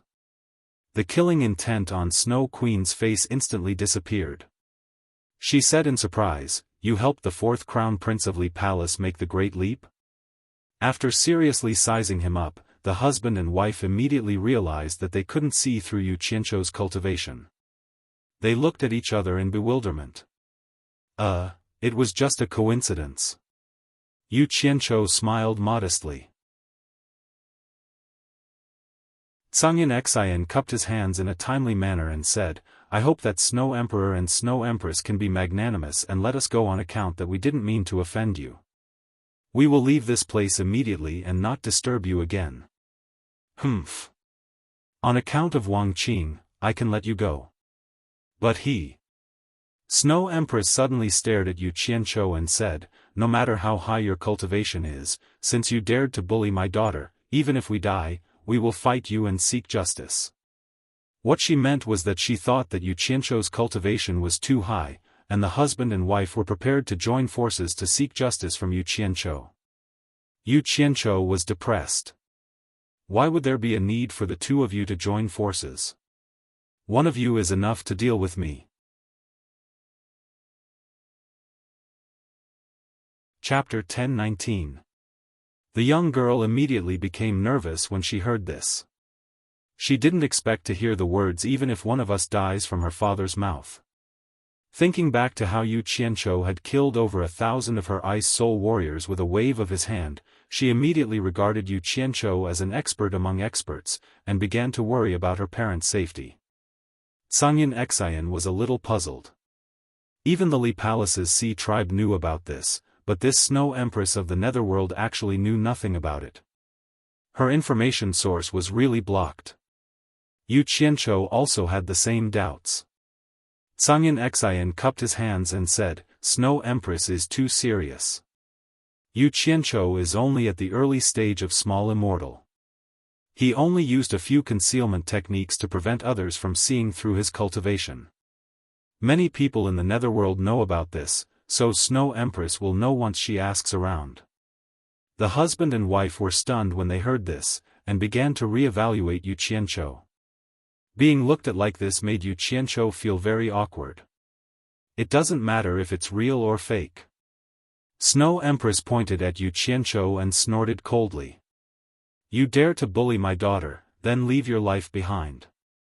Sangyan Xian, on account of Wang Qing, and on account that nothing has happened to my daughter, you can leave. If he stays, there's still him. She pointed at Ding Xiang, who had just recovered. Ding Xiang, who was almost running naked, had actually heard everything. He was happy that he wasn't mentioned, but when he turned around and saw the appearance of Snow Empress and Snow Empress, he saw Snow Empress pointing at him.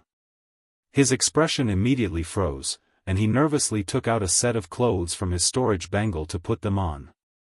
Yu Qianqiu, who wanted to say a few more words, realized that Snow Empress wouldn't make an exception, so he simply shut his mouth and didn't bother to say anything. In any case, Sangyan Xian wouldn't let anything happen to him. Taking 10,000 steps back, he could escape at any time, so there was nothing to be afraid of. He calmed down, but Sangyan Xian said with a dark expression, "It's not that I don't want to give the Snow Emperor face, but I received the decree of the sect leader to protect him. Actually, I don't want to protect him. He killed my grandson, so he is my enemy. I want to tear his tendons and skin his bones. However, if something happens to him, my heartless palace, including the sect leader, will face a disaster. I have no way out, so I have to protect him. Snow Empress, please give face to the sect leader of the Heartless Palace and be merciful." When he said that, both husband and wife were a little surprised. The Snow Emperor looked Yu Qianqiu up and down, and said in a low voice, "What you mean is that if something happens to him, even Wang Qing will be implicated? Could it be that he has some sort of background? Could he be someone from the immortal world's immortal palace?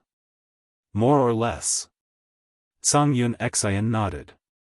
Although he didn't know what the relationship between the Snow Emperor and sect leader Wang Qing was, he heard that the Snow Emperor would kill anyone from the immortal world who trespassed into the Great Snow Mountain, but he was lenient to the people of the Heartless Palace. It was obvious that his relationship with sect leader Wang Qing was not ordinary. Therefore, Sangyan Xian briefly recounted how Yu Qianqiu received the decree of the immortal emperor, and how the Heartless Palace received the decree of the Immortal Palace to protect Yu Qianqiu, compose for Jin Tai's wedding. The Snow Empress lost her voice in surprise. Even the young girl and the mother and daughter looked at Yu Qianqiu in disbelief. The mother and daughter naturally knew what kind of person the immortal Emperor Jin Tai was. He was a supreme being in the immortal world that was equivalent to the underworld emperor of the underworld. For someone like Jin Tai to personally mention him and send an expert to protect him, one could imagine how talented he was. The mother and daughter's eyes couldn't help but shine. Women naturally yearned for such beautiful things, so they had low immunity to such things. It was just that the two of them didn't dare to believe that this ordinary-looking guy was really so talented. Compose? The Snow Empress frowned and was a little confused. Since Jin Tai asked you to protect him, why did the two of you come to the underworld? What does this have to do with composing? Sangyan Xian looked at Yu Qianqiu and sneered. This guy is very original. He said that in order to compose a song that will satisfy the immortal emperor, he wants to travel the world to increase his experience. He called it gathering some local customs. Who knows what he's trying to do? Gathering local customs? The Snow Empress paused for a moment. Then, she roughly understood the meaning of this phrase, but she was more hesitant. Her family owed Wang Qing a big favor. If this matter really involved Wang Qing's safety, she really couldn't do anything to Yu Qianqiu. Just as she was frowning and hesitating, she suddenly heard the faint excited voice of her wife. After hearing what she said, she couldn't help but roll her eyes. She slightly glanced at her daughter and found that there was indeed a trace of excitement hidden in her eyes. She seemed to want to say something but was hesitant. It was very rare. Then, she looked at her wife. She had the same behavior as her daughter, women. After being speechless for a while, the Snow Empress didn't know what to say. Finally, she coughed and said with a stern face, "For Wang Qing's sake, I cannot pursue this matter. But we only have one daughter. How can we let her suffer? If you can find a way to get my daughter's forgiveness, I can let bygones be bygones." He really couldn't say the real reason. Zhang Yunxian was stunned. The Snow Empress had already made a concession, so he couldn't say anything else. He turned to look at Yu Qianzhou and transmitted his voice.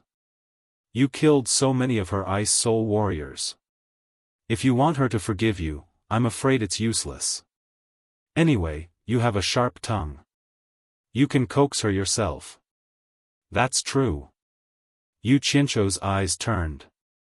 Just as he was preparing to use his glib tongue to trick the lady, the Snow Empress smiled gently at the Snow Empress and said, "No matter what, we have some friendship with Wang Qing. Since he is Wang Qing's people, he can also be considered a guest. It's not good to let a guest stand in the wild. Why don't you invite the guest back to the Ice Palace? We can talk about it slowly." Once she said this, the Snow Empress immediately glared at her.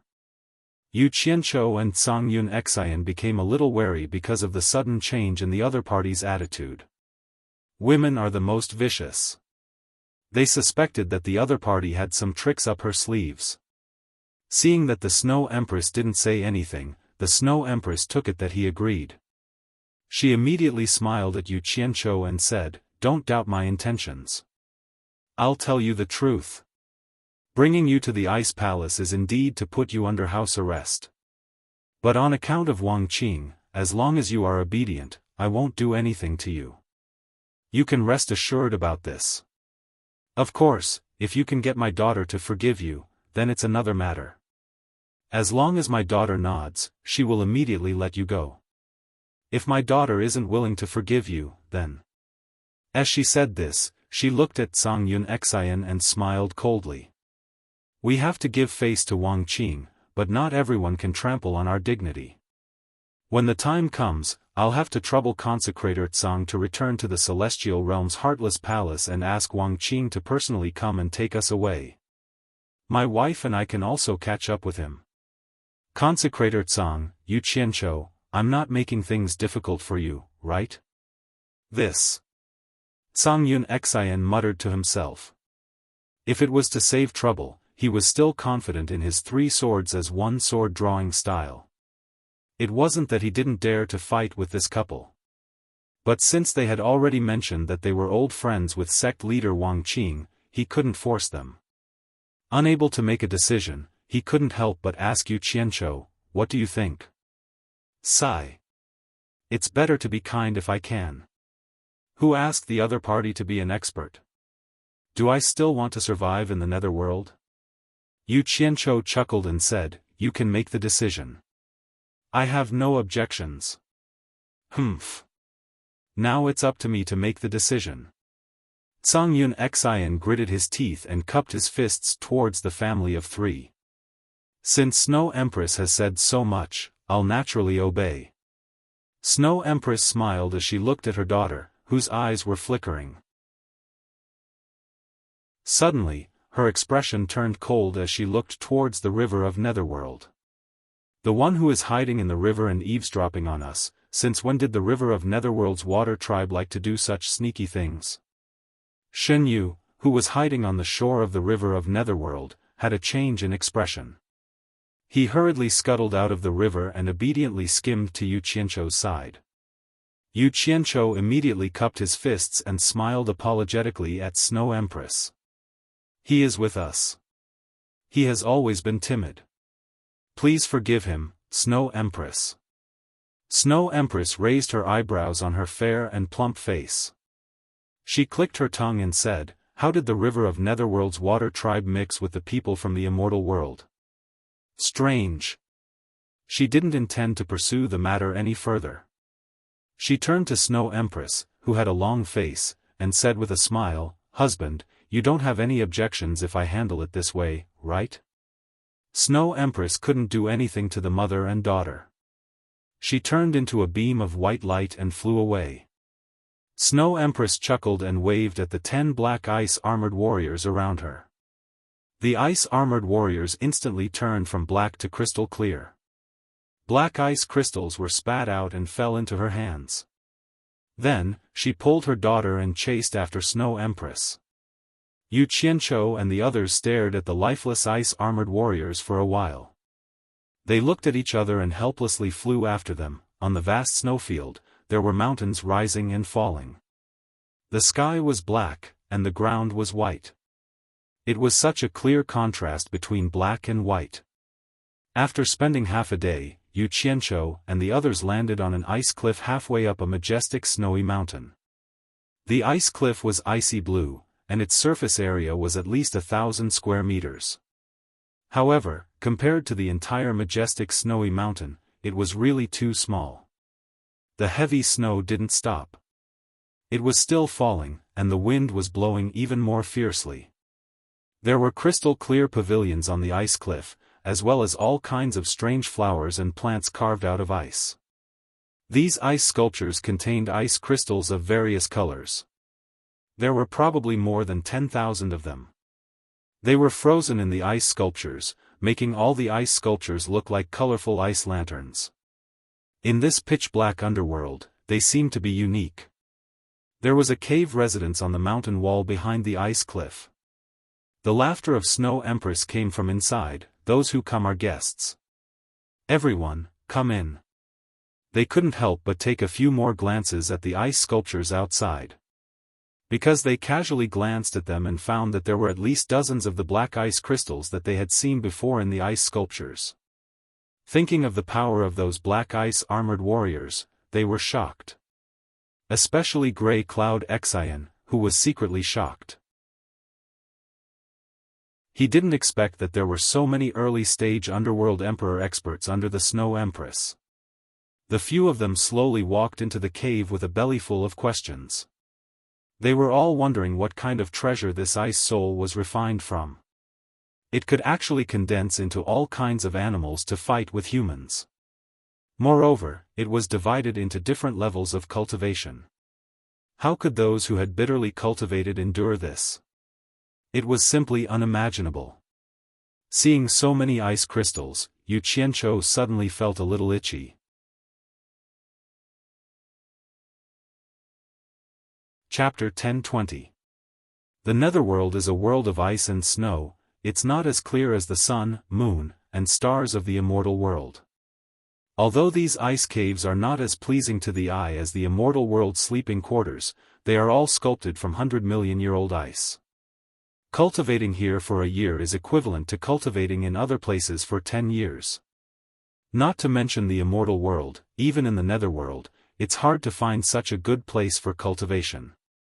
The Snow Empress led them around the ice palace and giggled as she pointed to a few rooms and introduced them. Finally, she smiled sweetly at them and said, "Don't worry and stay here. If you need anything, just come and find me. I won't keep you company." With that, she left with a bright smile on her face. Stay here? Yu Qianzhou and the others were speechless as they watched her round and perky figure disappear at the end of the ice palace corridor. They weren't attracted by the Snow Empress's plump beauty, but they were confused and didn't know what this flirtatious woman was up to. The Netherworld Snow Empress actually acted like a brothel keeper and brought guests to look at the rooms. It was really out of their expectations. Was this woman scheming, or was she a fickle woman? They looked at each other. Yu Qianzhou scratched his head and said, "Didn't you want me to get the princess's forgiveness? What do you mean by letting us stay here?" Ding Xiang's face was also filled with suspicion. That's strange. Even if they're here to receive guests, how come they don't see any subordinates in this huge ice palace? To actually trouble the Snow Empress to personally receive them, it really makes us feel fear and trepidation. His current impression of Yu Qianzhou could be said to be extremely good. Grey Cloud Xian snorted coldly and said, "She just wants peace and freedom. If she wants subordinates, there are many. Didn't you see her scattering beans to form soldiers?" When they recalled the scene of the ice souls turning into snow monsters, they all fell silent. Yu Qianzhou paused for a moment before turning around and walking into a room. The others curiously followed him in. There was no door to cover the room, only a winding entrance to prevent people from peeping into the room. There were no extra furnishings in the room, not even a table or chair. There was only a wide ice couch, which looked very monotonous. The inside was the same as the outside, ice blue and cool. In fact, the entire ice palace was directly dug out from a huge iceberg. No one knew how long this iceberg had existed. Perhaps, as Snow Empress said, it really had hundreds of millions of years of history. There was no need for lighting inside the ice palace. The ice layer emitted a faint sapphire blue light. The colors were magnificent and dreamlike. They looked at several rooms in a row. They were all of the same style, probably specially used to entertain guests. Therefore, there was nothing for everyone to choose. Each of them chose a room to stay temporarily. Only Jiu Yu did not choose and followed Yu Qianzhou. However, not long after, Grey Cloud Xian and Ding Xiang and Ding Ding barged into Yu Qianzhou room. Yu Qianzhou was lying on the ice couch with his butt facing the outside, hugging his head and sleeping. Shen Yu was sitting cross-legged on the ground. After seeing the two come in, Jiu Yu stood up. Cangyun Xian couldn't stand it anymore. He immediately kicked the ice couch and said angrily, "Look at you. Do you really want to stay here forever?" "I'm trying to figure out a way to leave this place," Yu Qianzhou said as he laid there motionlessly with his eyes closed. "Have you figured it out yet?" Cangyun Xian said in a mocking tone. "What are you all thinking about?" The Snow Empress laughter suddenly came from outside the door. Everyone turned around and saw the Snow Empress walking over with an ice tray. There were over 10 perfectly round white fruits the size of eggs on the ice tray. The Snow Empress stared blankly at Yu Qianzhou, who was lying on the ice couch with his head turned. She didn't expect him to still be in the mood to sleep. Yu Qianzhou immediately jumped up and chuckled, indicating that he didn't do it on purpose and was embarrassed. Cangyun Xian looked at the things in the Snow Empress' hands and muttered, "Snow Empress, this is?" The Snow Empress chuckled and said, "There's nothing to entertain you in this world of ice and snow. This is the Great Snow Mountain specialty, the ice-snow underworld fruit. It's a good thing for netherworld cultivators to recover their lost cultivation. However, ordinary netherworld cultivators don't have the chance to taste it. At the same time, although it's good, it doesn't have much effect for you immortal world cultivators. However, the taste is passable, so I specially brought it for everyone to try." A plate of fruits was placed on the ice couch. The round and white fruits looked delightful, but no one dared to take them to try. Cangyun Xian cupped his hands and said politely, "How dare we trouble the Snow Empress to do this?"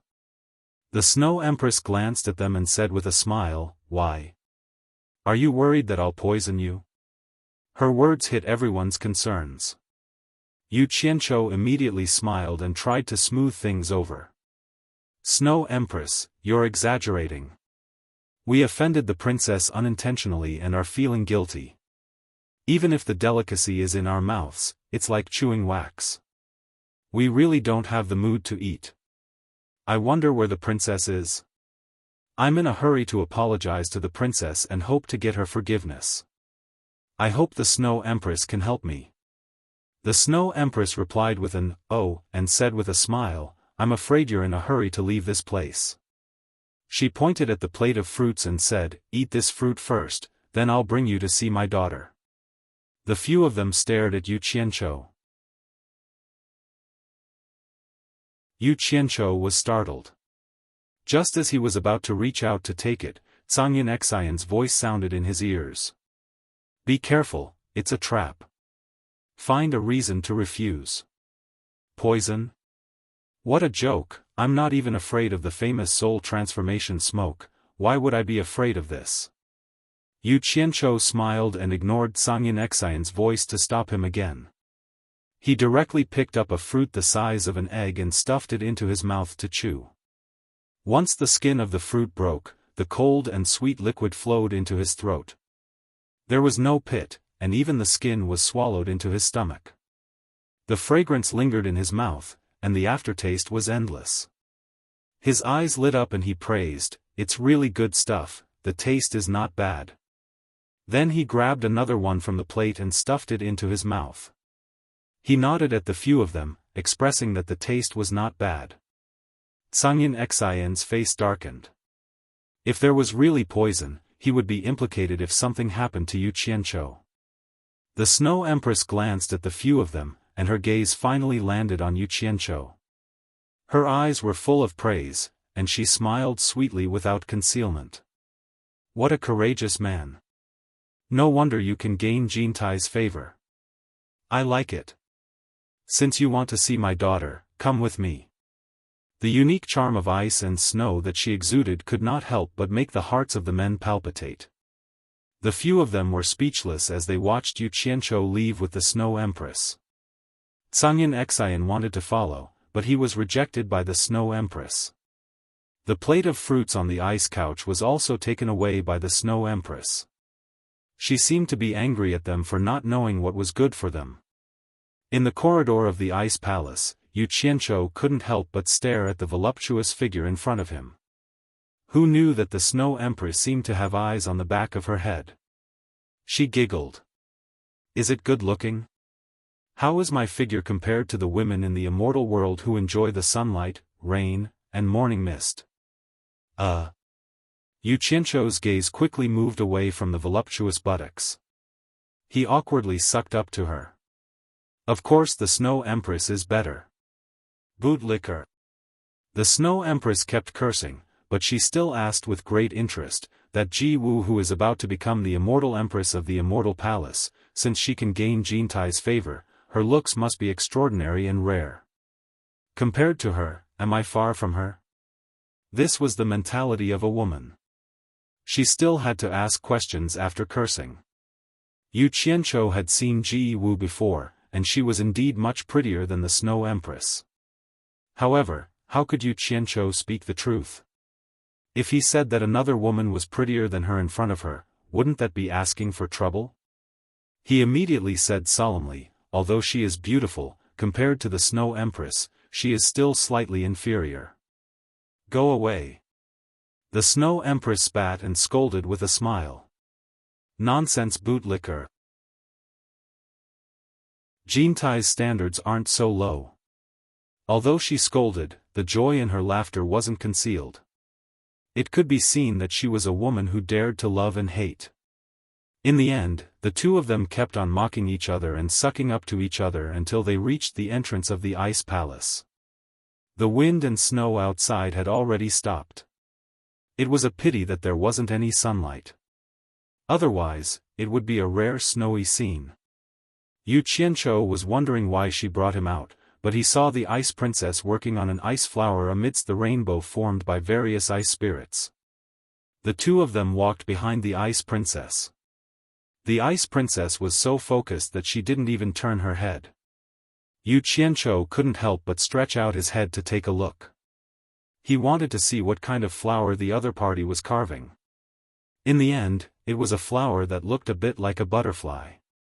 He searched through his mind, and he even thought back to the patterns in the rare treasures mirror, but he still couldn't see what kind of flower it looked like. He sighed endlessly in his heart. The netherworld really was vast and had all kinds of strange things. Linglong, what flower are you sculpting? The Snow Empress stood behind the Ice Princess and asked gently. It was a mother's love for her daughter. Xue Linglong paused and thought for a while. She smiled and said, Rose. The Snow Empress' smile froze. Ah! Yu Qianzhou couldn't help but exclaim. He felt like he was struck by lightning. He looked at the flower that looked like a butterfly but not a butterfly.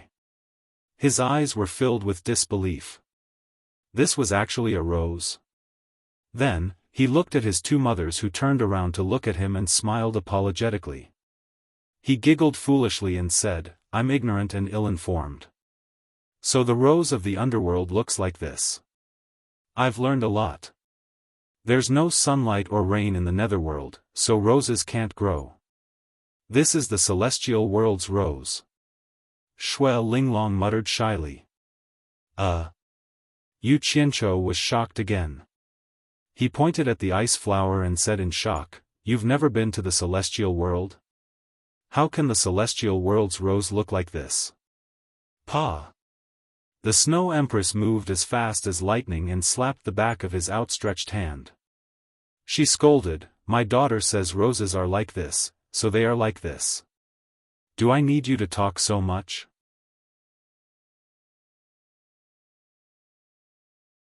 Chapter 10:21. Yu Qianzhou sucked in a breath of cold air and retracted his hand in pain. He didn't know what was wrong with this woman. Did she have to be like this with just one sentence? But seeing the anger on her face and Shui Linglong's sobbing face, he vaguely guessed something. He swallowed back the vulgarities that were about to come out of his mouth. Then, looking at the strangely shaped ice flowers around, his expression twitched. He thought they were some strange flowers from the netherworld. But now that he thought about it, it seemed like Shui Linglong had created them out of thin air. Maybe that crab-like flower was the legendary peony flower.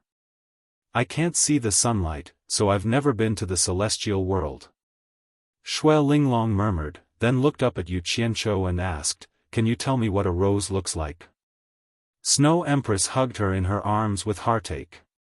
She forced a smile and comforted, "If there's a chance, your father and I will definitely take you to the celestial world to see." Yu Qianzhou looked at the two mothers and hesitated for a while. Finally, he couldn't help but ask, "With Princess's cultivation, it shouldn't be a problem to go to the celestial world, right? Why can't you see the sunlight? It's all your celestial world people's doing." The Snow Empress turned her head and scolded. She couldn't hold back her tears anymore. The teardrops that rolled down her charming face were really pitiful and moving. "Mother, I'm fine. I don't want to go to the celestial world." Shui Linglong's tears also flowed down, but she hurriedly wiped her mother's tears. In the end, the two of them hugged each other and cried. Yu Qianzhou scratched his head and looked at the entrance of the ice palace in a panic. He was really worried that Snow Empress would misunderstand after seeing this scene.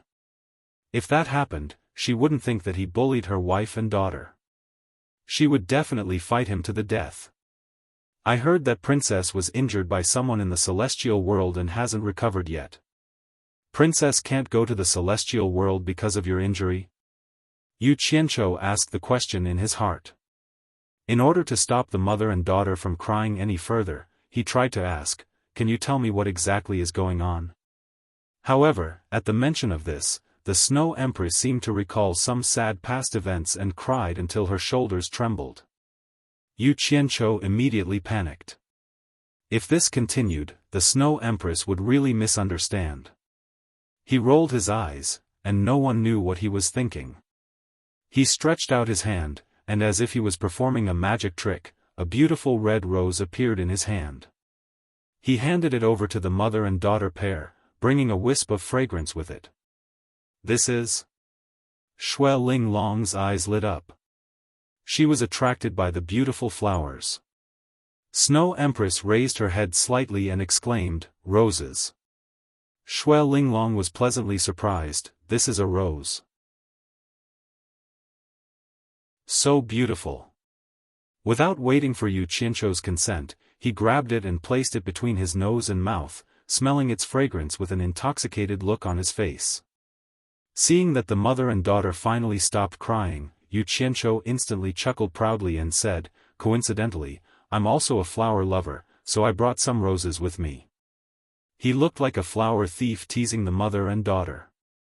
His words sounded better than singing, but in reality, he had remembered that Utopia had planted all sorts of flowers, so he casually picked a rose. Speaking of which, he had to thank Guan Yu. Back then, when Yu Qianzhou first came to the 100 Flowers Valley with Guan Yu had bought many kinds of flower seeds from the 100 Flowers Valley and planted them in Utopia's flower fields. Now, he casually picked it to fool people. However, he only felt proud for a while before the smile on his face froze. The rose in Xue Linglong's hand was turning black at a visible speed, then slowly withering. In the end, it turned into ashes and disappeared with the wind. Xue Linglong held some ashes in her hands and shouted in panic, "Mother, mother, my rose." She was helpless and seemed to want to beg her mother to help her save the lost rose.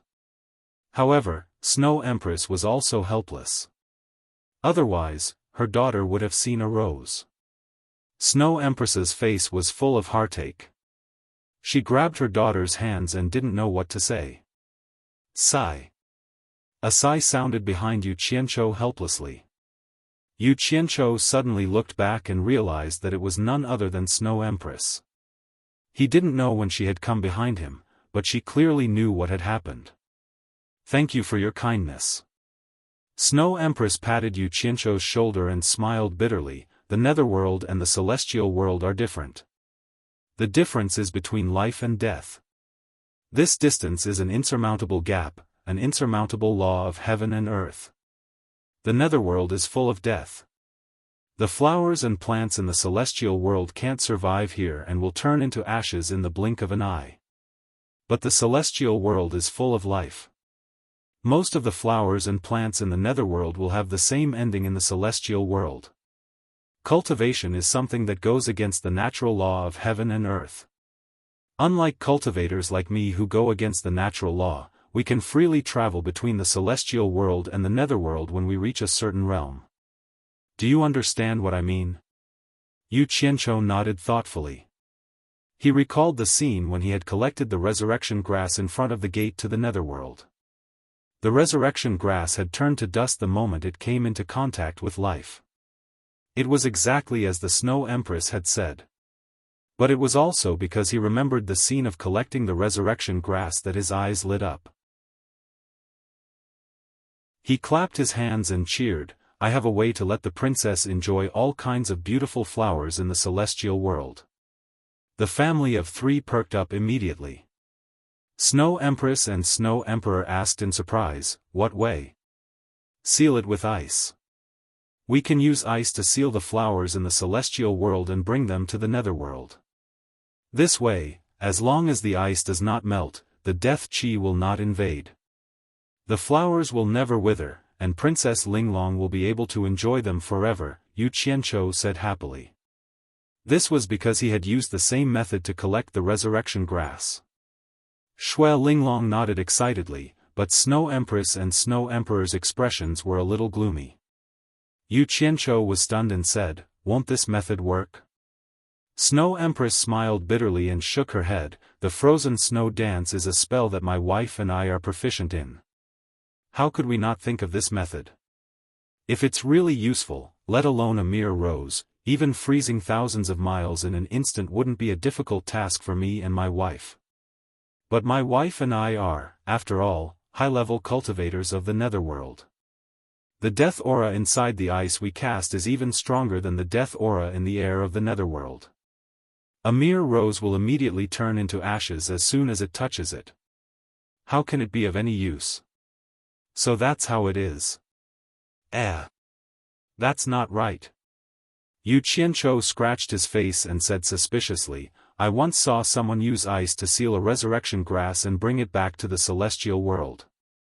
According to Snow Empress, if the people in the celestial world use the frozen snow technique, the ice should contain life. Why didn't the resurrection grass turn into ashes? The resurrection grass is not an ordinary flower in the netherworld. It has an ancient name, yin-yang grass." Snow Empress explained, "The most ancient saying is that there were originally only two realms, yin and yang. It refers to the human world and the netherworld. At that time, the human world was only called the yang realm. All living beings were equal, and there was no such name as the human world. Later, humans gradually stood out from all living beings and became the rulers of the Yang realm. In order to show that humans were superior to other living beings, they called the Yang realm the human world. The dead of the Yang realm go to the netherworld, and those who transcend the netherworld go to the Yang realm to be reincarnated as all kinds of living beings. The ancient method called it fate and reincarnation. It goes back and forth in an endless cycle. But later, as the living beings multiply, some of them comprehend to break the cycle of yin and yang, and transcend the divination of life and death. They pursue eternal life, and disdain to live together with ordinary living beings. Therefore, based on their comprehension, they opened up other spaces to reside in, which are the various spaces like the celestial world, and the demon world. And the resurrection grass cannot exist in other spaces. It only grows at the intersection of the yin and yang realms, which is also the intersection of the human world and the netherworld. Not only does it have magical effects, but more importantly, it shows the inalienable ancient status of the human world and the netherworld. Therefore, the resurrection grass has some characteristics that are different from other things. It does not grow in solitary yang, and does not grow in solitary yin.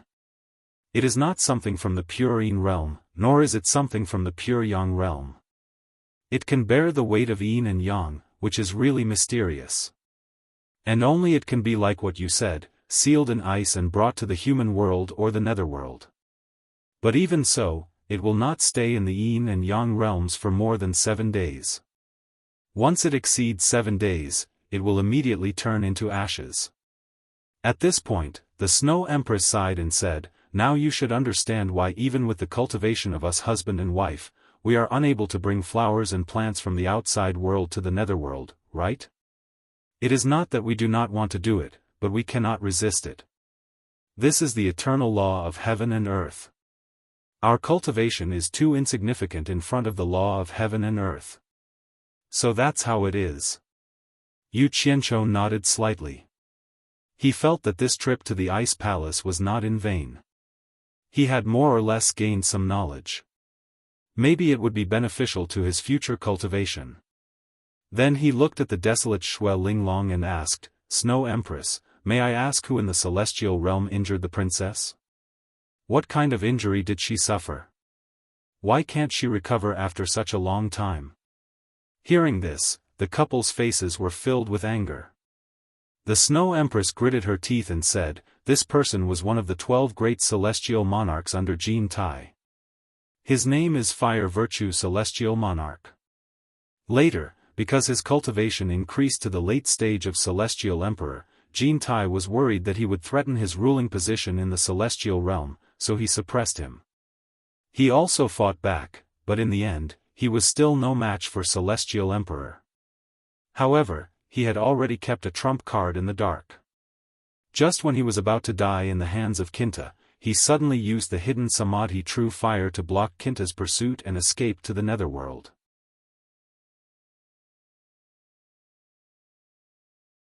Chapter 1022. True Samadhi Fire. Yu Qianqiu was startled. This name was too familiar. He immediately reacted and exclaimed, "You mean True Samadhi Fire?" "Yes. It's the true Samadhi Fire that shook the 3 realms and was known to be invincible." Jin Tai didn't expect that old thief Fire Virtue had actually cultivated the true Samadhi Fire. He was almost severely injured by him, which was why he escaped to the netherworld, Snow Emperor said angrily. He had always heard of the power of true Samadhi Fire, but had never seen it for himself. Yu Qianqiu suppressed his excitement and asked, "What happened next? Where did that Fire Virtue Immortal Lord escape to?" He had been hot-headed and wanted to ask Fire Virtue Immortal Lord about the mysteries of true Samadhi Fire. Snow Empress squinted at him and said unhappily, "Dead." Dead? How could he be dead? At this point, Yu Qianqiu immediately realized that there was something wrong with his words. He waved his hand awkwardly and explained, "Don't misunderstand, I just heard that true Samadhi Fire is very powerful.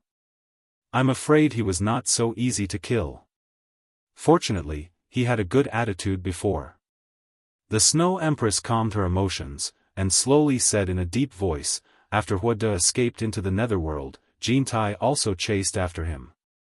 The two of them fought again in the netherworld, but Huada relied on the power of the Samadhi true fire, and Jintai couldn't do anything to him in a short time.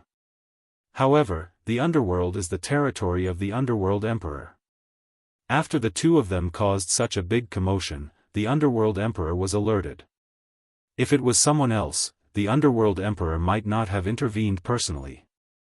But when he saw that it was Jintai who was causing trouble in his territory, he immediately rebuked Jintai and fought him on the spot.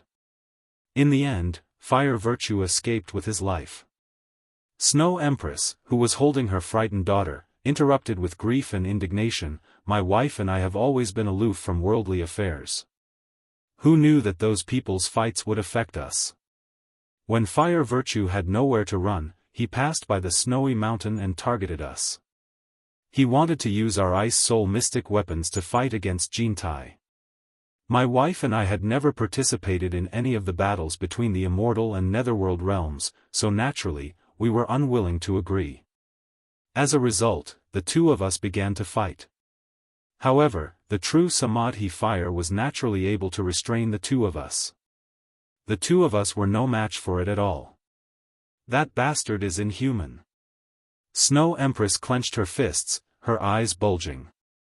Linglong was such a small child, yet he was so cruel that he could plant a wisp of true Samadhi fire in her body to threaten us. Yu Qianzhou sighed silently, not knowing what to say.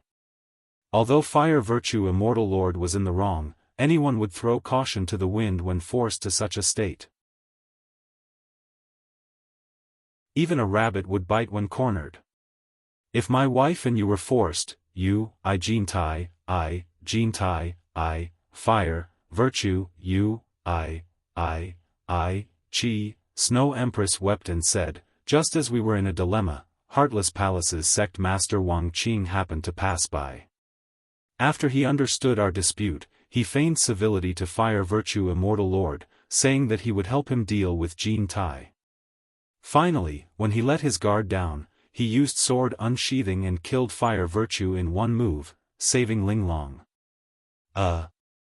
Yu Qianzhou was taken aback when he heard this. He asked in surprise, Fire Virtue Immortal Monarch was killed by Heartless Palace's sect master Wang Qing? Yu Qianzhou immediately understood when he saw the couple nod in tacit agreement. No wonder everyone else in the celestial dimension would suffer misfortune here, and only the people of the Heartless Palace would be spared. But on second thought, his heart shuddered. Fire Virtue was able to escape from an immortal emperor, so he must be very capable. It would not be easy for an ordinary person to ambush him. This sect master Wang Qing was really not to be underestimated. A mid-stage immortal emperor dared to ambush a late-stage immortal emperor. Just this courage alone was not something an ordinary person could compare to. No wonder Heartless Palace could become the #1 sect in the immortal realm. Thinking that Fire Virtue Immortal Lord was already dead, he could not help but feel slightly disappointed. However, his eyes inadvertently glanced at Xue Linglong, and his eyes immediately lit up. Princess has yet to recover from her injuries. Could it be that the wisp of true Samadhi fire that old thief Fire Virtue planted in Princess Linglong's body still exists? Snow Empress said sadly, the Samadhi true fire cannot be created or extinguished. Unless someone can absorb it, it will not be extinguished until the carrier is completely burned. My wife and I are useless, watching our daughter suffer but unable to eradicate it. We can only do our best to lessen her pain. Yu Qianzhou raised his eyebrows and touched his chin. That is to say, you have a way to suppress the Samadhi true fire. What is it? But as soon as he said this, the couple became vigilant. They felt they spoke too much due to their agitated emotions. Then, they hid their sorrowful expressions and refused to say anything. Snow Empress hugged her daughter and persuaded Yu Qianzhou to go rest. Yu Qianzhou felt that there was probably some secret involved in this. He knew he wouldn't be able to get any more information from them. He smiled and cupped his hands at the family of 3. Then, he turned and walked into the ice palace. However, before he could take a few steps, he suddenly heard a muffled groan behind him. Looking back, he saw that Xue Linglong's body was covered in a layer of colorful light. Her eyes were closed, and she fell into her mother's arms. Snow Emperor and Snow Empress expressions changed. They didn't even look at Yu Qianzhou. Holding hands, they carried Xue Linglong and entered the ice palace. Yu Qianzhou stood alone on the ice cliff for a while. He touched his chin and mumbled to himself, "Is the injury of the Samadhi true fire acting up?" He paced around the ice cliff for a while with his hands behind his back. He thought that if he could take the opportunity to see the Samadhi true fire, it would definitely be beneficial for him to merge it in the future. Otherwise, he wouldn't even be able to touch the threshold if he didn't understand the Samadhi true fire at all. Making up his mind, Yu Qianzhou flashed to the entrance of the ice palace. Then, he lightened his footsteps and walked in slowly. The ice palace shone a magnificent sapphire blue. It made one feel relaxed and happy. When Yu Qianzhou walked to the center of the hall, he hesitated for a while. Finally, he gritted his teeth and walked into the depths of the ice palace. After walking along the passageway of the back hall for tens of meters, he saw a 3-meter-wide spiral staircase. There were no other entrances or exits on either side. He controlled his pace as he walked up, afraid that he would cause a misunderstanding. This ascending passageway was at least 100 meters high. He didn't know why this family made the staircase so long. When he reached the top, he realized that it was an arched hall that was nearly 20 meters high. The size of the hall was less than half of the main hall below. However, from the carvings on the walls, it gave off a warm and homey feeling. A corridor ran from the center of the circular hall to both sides. He stood in the middle and looked at both sides. There were a few entrances on both sides of the corridor. He didn't know which one the family was in.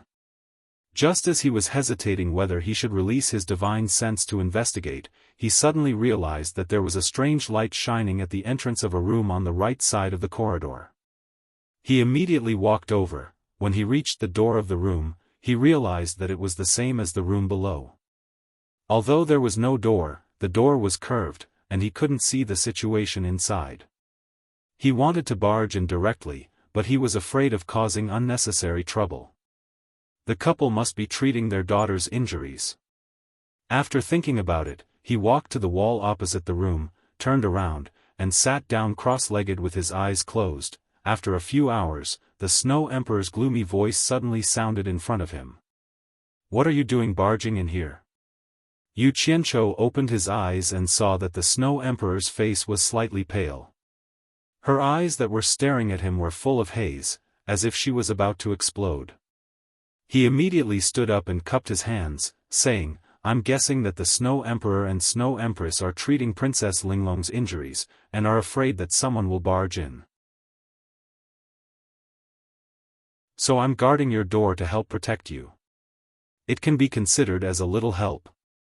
I hope the Snow Emperor doesn't misunderstand. I definitely don't have any other intentions." "Protect?" The Snow Emperor snorted coldly, indicating that she didn't believe him. In fact, the couple had long heard the sound of Yu Qianzhou coming up. However, they were at the critical moment of treating their daughter's injuries, and really couldn't divert their attention to stop him. They were really afraid that Yu Qianzhou would take the opportunity to cause trouble, and then their daughter would be in danger. Luckily, Yu Qianzhou paced around the door for a while, then sat down and didn't move, indicating that he didn't have any enmity. However, it still made the couple worried for a while. The Snow Empress regretted luring this group of people to the ice palace. At this moment, the Snow Empress also walked out with a pale face. She said in a low voice, "There's no need to protect me.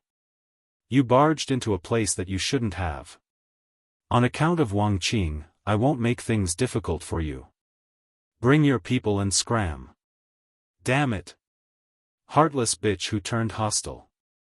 To think that I praised you like a flower. Yu Qianzhou cursed silently. If it was before, he would definitely be eager to leave. However, the true samadhi fire was indeed attractive to him, so he didn't want to leave now. His expression was slightly solemn as he said, "Originally, I was still thinking that perhaps I have a way to treat your daughter's injuries, so I wanted to give it a try. However, since the Snow Empress has put it this way, then I have nothing else to say. Farewell." He cupped his hands and walked out with large strides. The couple looked at each other when they heard that. Although they didn't believe that he could treat their daughter's injuries, there might be hope. Even if it was a slim hope, they still wanted to give it a try. Wait. The Snow Empress raised her hand and said. Yu Qianzhou sneered in his heart. Do you really think that I'm polite to you people for no reason? He acted as if he didn't hear anything and just walked on his own. The Snow Empress expression twitched. She bit her lips and teleported in front of Yu Qianzhou. She bowed and said, I was rash just now and offended you with my words.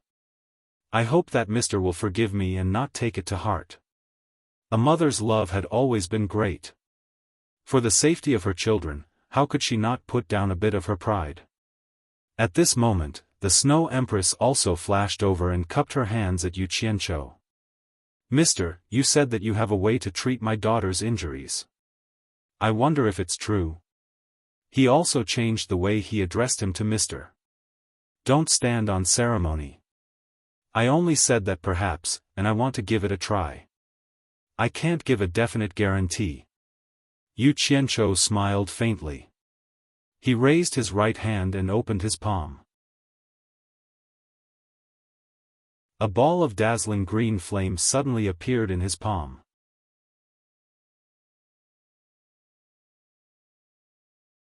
Chapter 1023. Only boasting and not showing some ability. If he messed things up, he might lose his life. Yu Qianzhou thought to himself as he snickered in his heart. The couple stared at the dazzling green flame in his palm. Their pupils gradually widened, then shrunk at the same time. They cried out involuntarily, "Green flame!" They could not help but be excited. Based on their experience, they naturally knew that green flame was an indispensable ingredient in cultivating the true samadhi fire. In other words, the person in front of them was not boasting.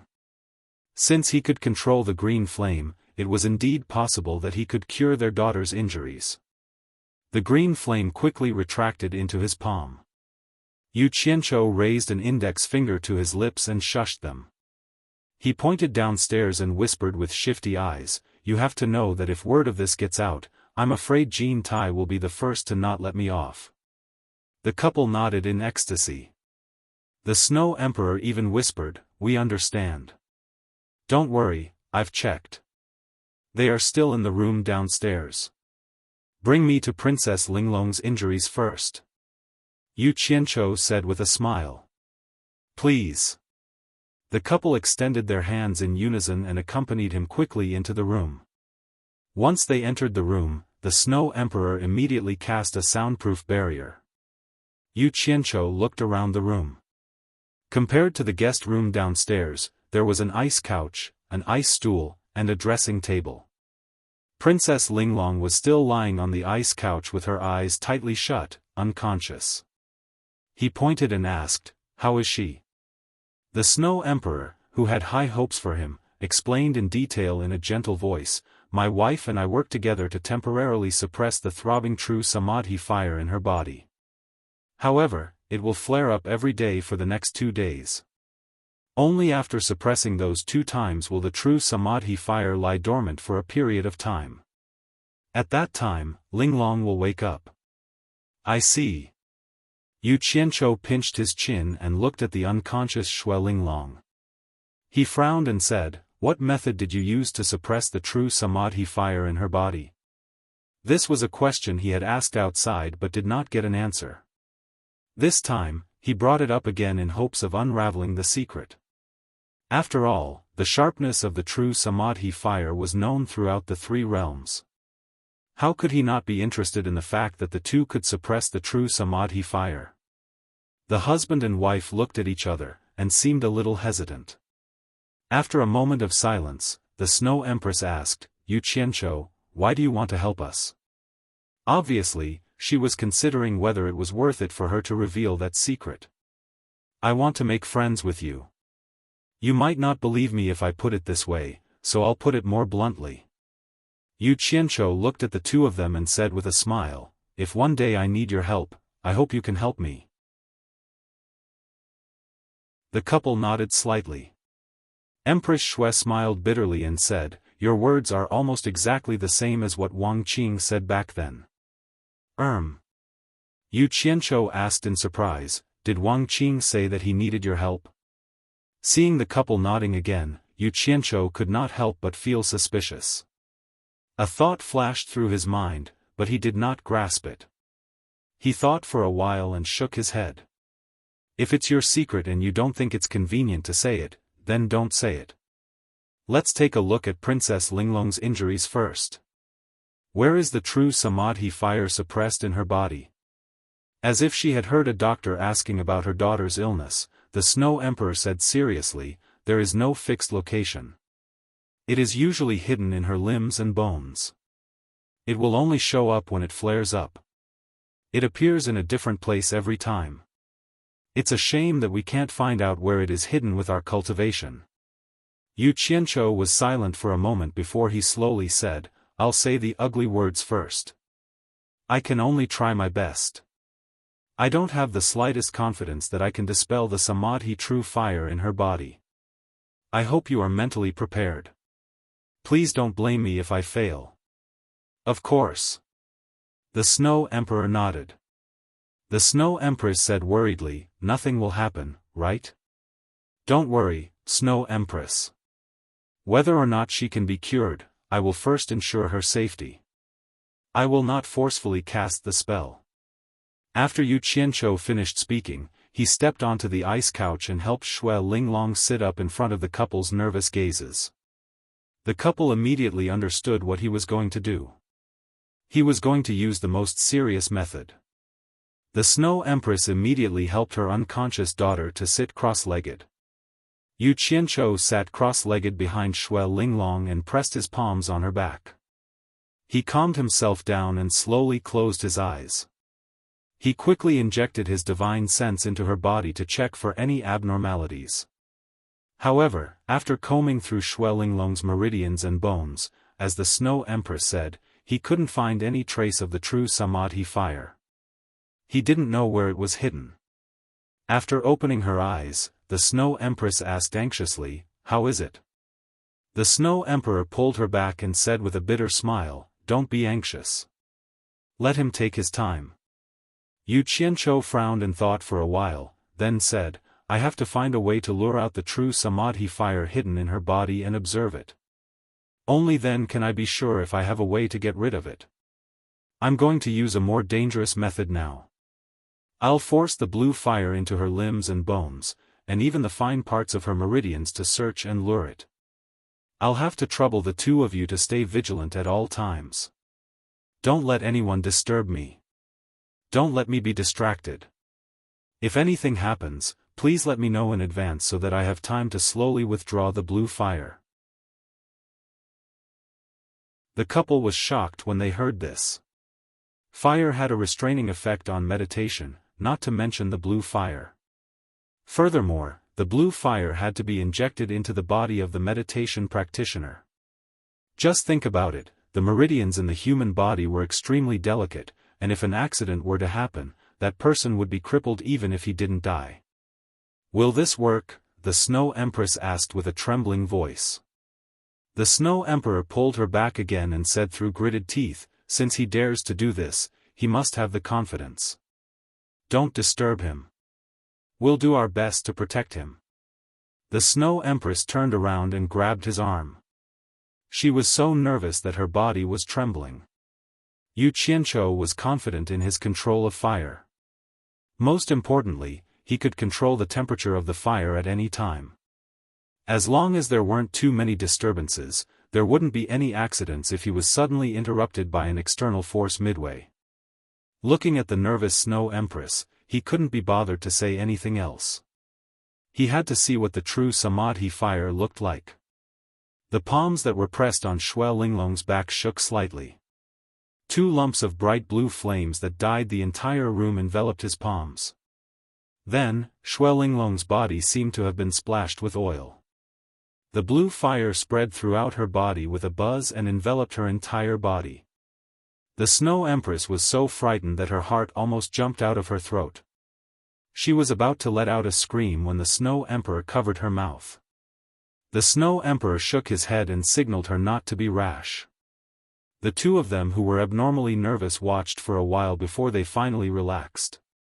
They discovered that although their daughter was enveloped by the blue fire, there was nothing on her body. Not even a strand of her hair was burnt.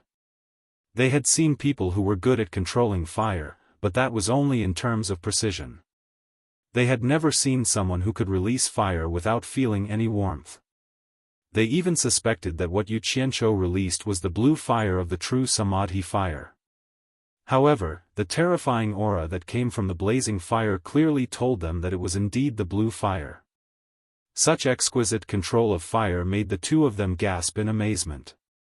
They couldn't help but have high hopes that Yu Qianzhou could cure their daughter's injuries. However, Yu Qianzhou, who had injected the blue fire into Xue Linglong's body, didn't think so. He used the blue fire to search every part of Xue Linglong's body. He didn't even let go of the private parts of her chest and lower body. However, he still couldn't find any trace of the true samadhi fire. He couldn't figure out where the true samadhi fire had been hidden. Logically, the Snow Emperor and the Snow Empress shouldn't have lied to him about this. However, the thing was clearly in her body. Why couldn't he find it? Just as he was puzzled, he suddenly seemed to feel that Xue Linglong's body was absorbing the energy of his blue fire. How could a meditative cultivator dare to absorb the energy of the blue fire? A thought flashed in Yu Qianzhou's mind. He immediately thought of the true samadhi fire. His spirits rose, and he immediately observed carefully. After understanding the situation, he was slightly shocked. It wasn't Xue Linglong's body that was absorbing the energy of the blue fire. Instead, there was an unknown energy in her body. It was like a transparent net that filled Xue Linglong's body. The entire net was absorbing the energy of the blue fire to enrich itself. With his high sensitivity to fire, he could roughly guess the reason after a little careful analysis. It turned out that the unknown energy that was distributed like a transparent net was the true samadhi fire. However, it was too weak now. It wasn't strong enough to reveal itself and cause trouble. It was absorbing the energy of the blue fire. Good. I'll let you eat until you're full. Let's see what you look like to be able to shake the 3 realms. Yu Qianzhou calmed himself down and observed silently. He allowed the energy of the blue fire to slowly dissipate. The husband and wife who were guarding Yu Qianzhou in the room saw that Yu Qianzhou's expression was sometimes confused, sometimes surprised, and sometimes smiling. They immediately understood that he had discovered something. The husband and wife held each other's hands tightly, hoping for a miracle to happen. After half a day, the blue fire that enveloped Xue Linglong's body began to quickly shrink back into Yu Qianzhou's palm. In the end, it completely disappeared into his hand. The husband and wife stared at him. Suddenly, Yu Qianzhou opened his eyes. He exclaimed in surprise, "What a powerful true samadhi fire! It actually has spirituality. No wonder it's the true samadhi fire that shakes the 3 realms. How is it?" Snow Empress asked with apprehension and anticipation. Snow Empress also looked at him anxiously. "I've already found its tracks. I spent a lot of effort to use the blue fire to lure it out." Yu Qianzhou looked at the husband and wife with a pained expression. He smiled bitterly as if he had paid a painful price. "This fellow's appetite is really big. It can actually swallow the energy of my blue fire. It absorbed quite a lot of my blue fire."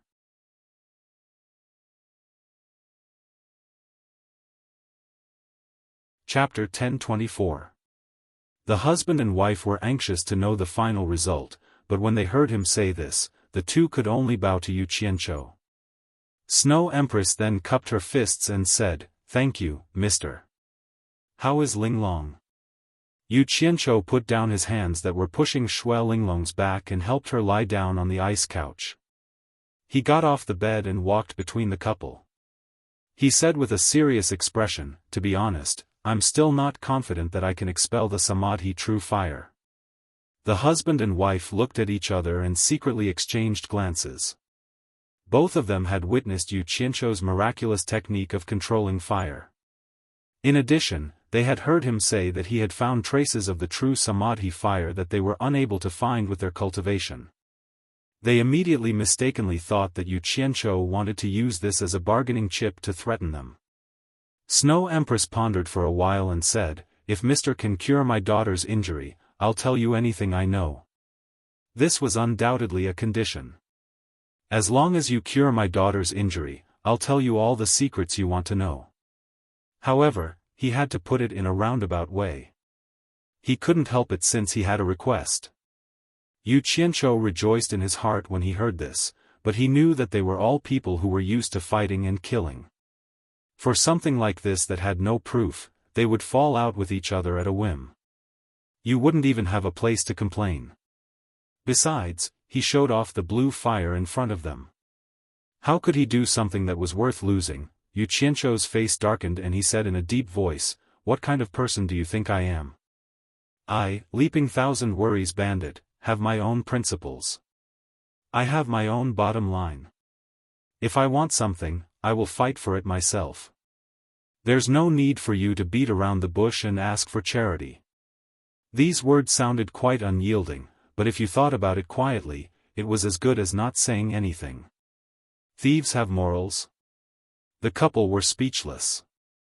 They didn't expect that taking the initiative to give in would anger him instead. Snow Empress immediately came out and smiled apologetically. "Mister, don't be angry. He was just eager to save his daughter.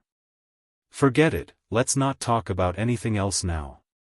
Yu Qianzhou bluffed for a while and immediately changed the topic. He stared at Shui Linglong who was on the ice couch and said, "This Samadhi true fire is a little strange. It used the method of fusing with Princess Linglong's physical body to hide its tracks. Now, Princess Linglong is it, and it is Princess Linglong. That's why no one can find its tracks. If I didn't use the green fire to lure it, I probably wouldn't have been able to find it." Fused together? The Snow Empress cried out involuntarily. The Snow Emperor raised his hand to signal her not to panic. He frowned and asked, "How did this happen?" "I'm afraid this has something to do with the secret technique you and your wife used to suppress it. It became afraid of being suppressed, so it used another method to protect itself. That's why I said it has spirituality. But then again, if it wasn't for you and your wife suppressing it, I'm afraid Princess Linglong would have turned into ashes. It's not your fault." As Yu Qianzhou spoke, he walked out from between the couple and walked to the other side of the ice couch. He looked at Shui Linglong who had her eyes closed and said, "To put it bluntly, it has already treated Princess Linglong as a human cauldron.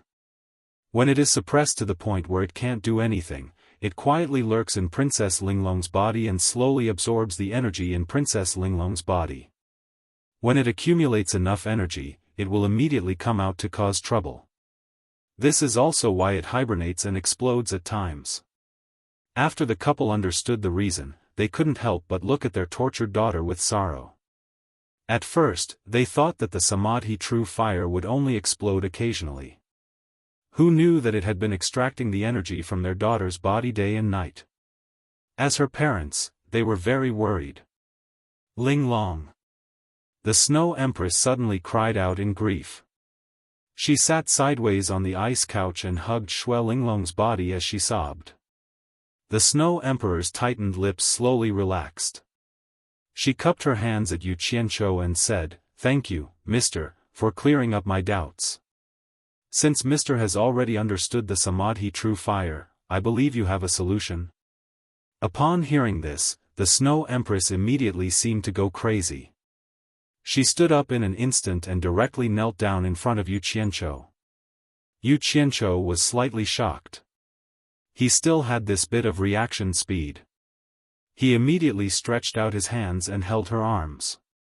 The plump feeling in his hand and the delicate fragrance that assailed his nostrils didn't make him have any improper thoughts.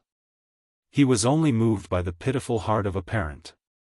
He smiled bitterly and said, "Madam, why do you have to do this? Yu Qianzhou can't bear it. Quickly get up. If Mr. doesn't promise to cure my daughter, I will kneel wherever Mr. goes." The Snow Empress half knelt in the air and cried. The flirtatious expression that she used to tease Yu Qianzhou previously was nowhere to be seen. The Snow Emperor stood at the side with his lips tightly shut and didn't speak. "Damn it! She's my army." Yu Qianzhou didn't know whether to laugh or cry. The action of lifting her up had almost turned into carrying her. The other party's plump chest was already pressed against his abdomen. Without her cultivation, he couldn't carry her. As her husband, he didn't even care. "Madam, quickly get up. Although I can't guarantee that I can cure her, I promise to do my best." As he spoke, he looked at the Snow Emperor with a bitter expression and said, "Quickly persuade Madam. If I can't do it, there's no use even if you force me to death. I've already promised to do my best. What more do you want?" Hearing him say this, the Snow Emperor hurriedly carried his wife. "This old woman is really strong." Yu Qianzhou shook his slightly numb arm and asked doubtfully, "Based on the love you and your wife have for your daughter, you must have found an expert to treat Princess Linglong. What did they say?" The Snow Emperor hugged his wife, shook his head slightly and sighed, "Of course we did. For this matter, I even personally went to the Underworld Royal Palace and found the Emperor of the Underworld, Bai Qi. I told Bai Qi that if he could save my daughter, I and my wife were willing to submit to him. Only then did I convince him. He personally came to the Ice Palace to treat Linglong, but there was nothing he could do. It seemed that this couple was quite influential to be able to invite the Emperor of the Underworld, Bai Qi. Who in the immortal realm could invite the immortal Emperor, Jin Tai?" Yu Qianzhou exclaimed, "Didn't Emperor of the Underworld, Bai Qi, say anything else?" "Yes." There was a flash of hesitation on the Snow Emperor's face, but he didn't hide it and said happily, after Bai Qi examined Linglong, he said that there were only two ways to save her. One was to find an expert who cultivated the Samadhi true fire to expel or absorb the Samadhi true fire in Linglong's body. The other was to find the fire spirit of the 5 spirits of heaven and earth, who could also expel or absorb the Samadhi true fire. Aside from these two methods, there shouldn't be any other way in the 3 realms, unless we can find an expert from the immortal realm to forcefully cure her. After saying this, he left with an apologies, and left. Yu Qianzhou was stunned, the 5 spirits of heaven and earth? But not long ago, Bai Qi personally sent another message. The Snow Emperor continued with a helpless expression. Bai Qi said that there is someone who might have a way to expel the Samadhi true fire in Linglong's body. Oh! Yu Qianzhou came back to his senses, and his eyes lit up. "I heard that there are some existences in the netherworld who rarely show their faces, but are even more terrifying than Emperor of the Underworld, Bai Qi. Could it be them?" Seeing the Snow Emperor shake her head, he asked curiously, "Could it be the immortal Emperor Jin Tai who once fought with Fire Virtue Immortal Lord?" "That's not it either. If it is Jin Tai, then it will be easy." The Snow Emperor sighed, "You should have heard of a madman from the mortal world. He broke into the Netherworld Royal Palace alone, defeated the silver-armored army of the Underworld General, and then fought the 4 Underworld Generals together without losing. In the end, he was severely injured by Bai Qi and had to flee." Yu Qianzhou's expression twitched. He was too familiar with that person. He couldn't help but ask weakly, "Is it that person called Bai Changchun?" But he was severely injured by Emperor of the Underworld, Bai Qi, in 3 moves. Even Bai Qi was helpless against the Samadhi true fire. How could he have a way? AI. That's him. The Snow Emperor sighed slightly and said, back then, I had the same doubts as you. Bai Qi said that this person's cultivation was different. He could control wind, fire, thunder, lightning, snow, rain, wind, frost, and all the other natural phenomena. This meant that he had a deep understanding of the various powers of heaven and earth, and was able to control them with ease. Otherwise, with his cultivation, he wouldn't have been able to escape my pursuit. The Samadhi true fire could render everyone helpless, but in this person's eyes, it was probably nothing. Yu Qianzhou subconsciously touched his face and said, is that person as exaggerated as Bai Qi made him out to be? I also felt that it was not very possible. I even suspected that Bai Qi wanted to use me to track that person down. But after thinking about it, I know that although Bai Qi has many ways of handling people, he is also a proud person. He wouldn't lie for a defeated opponent. The Snow Emperor looked at his wife who was biting her lips in his arms and shook his head. But that person was chased by Bai Qi into the forbidden area of the netherworld. We don't even know if he is dead or alive. Moreover, Bai Qi didn't dare to barge in.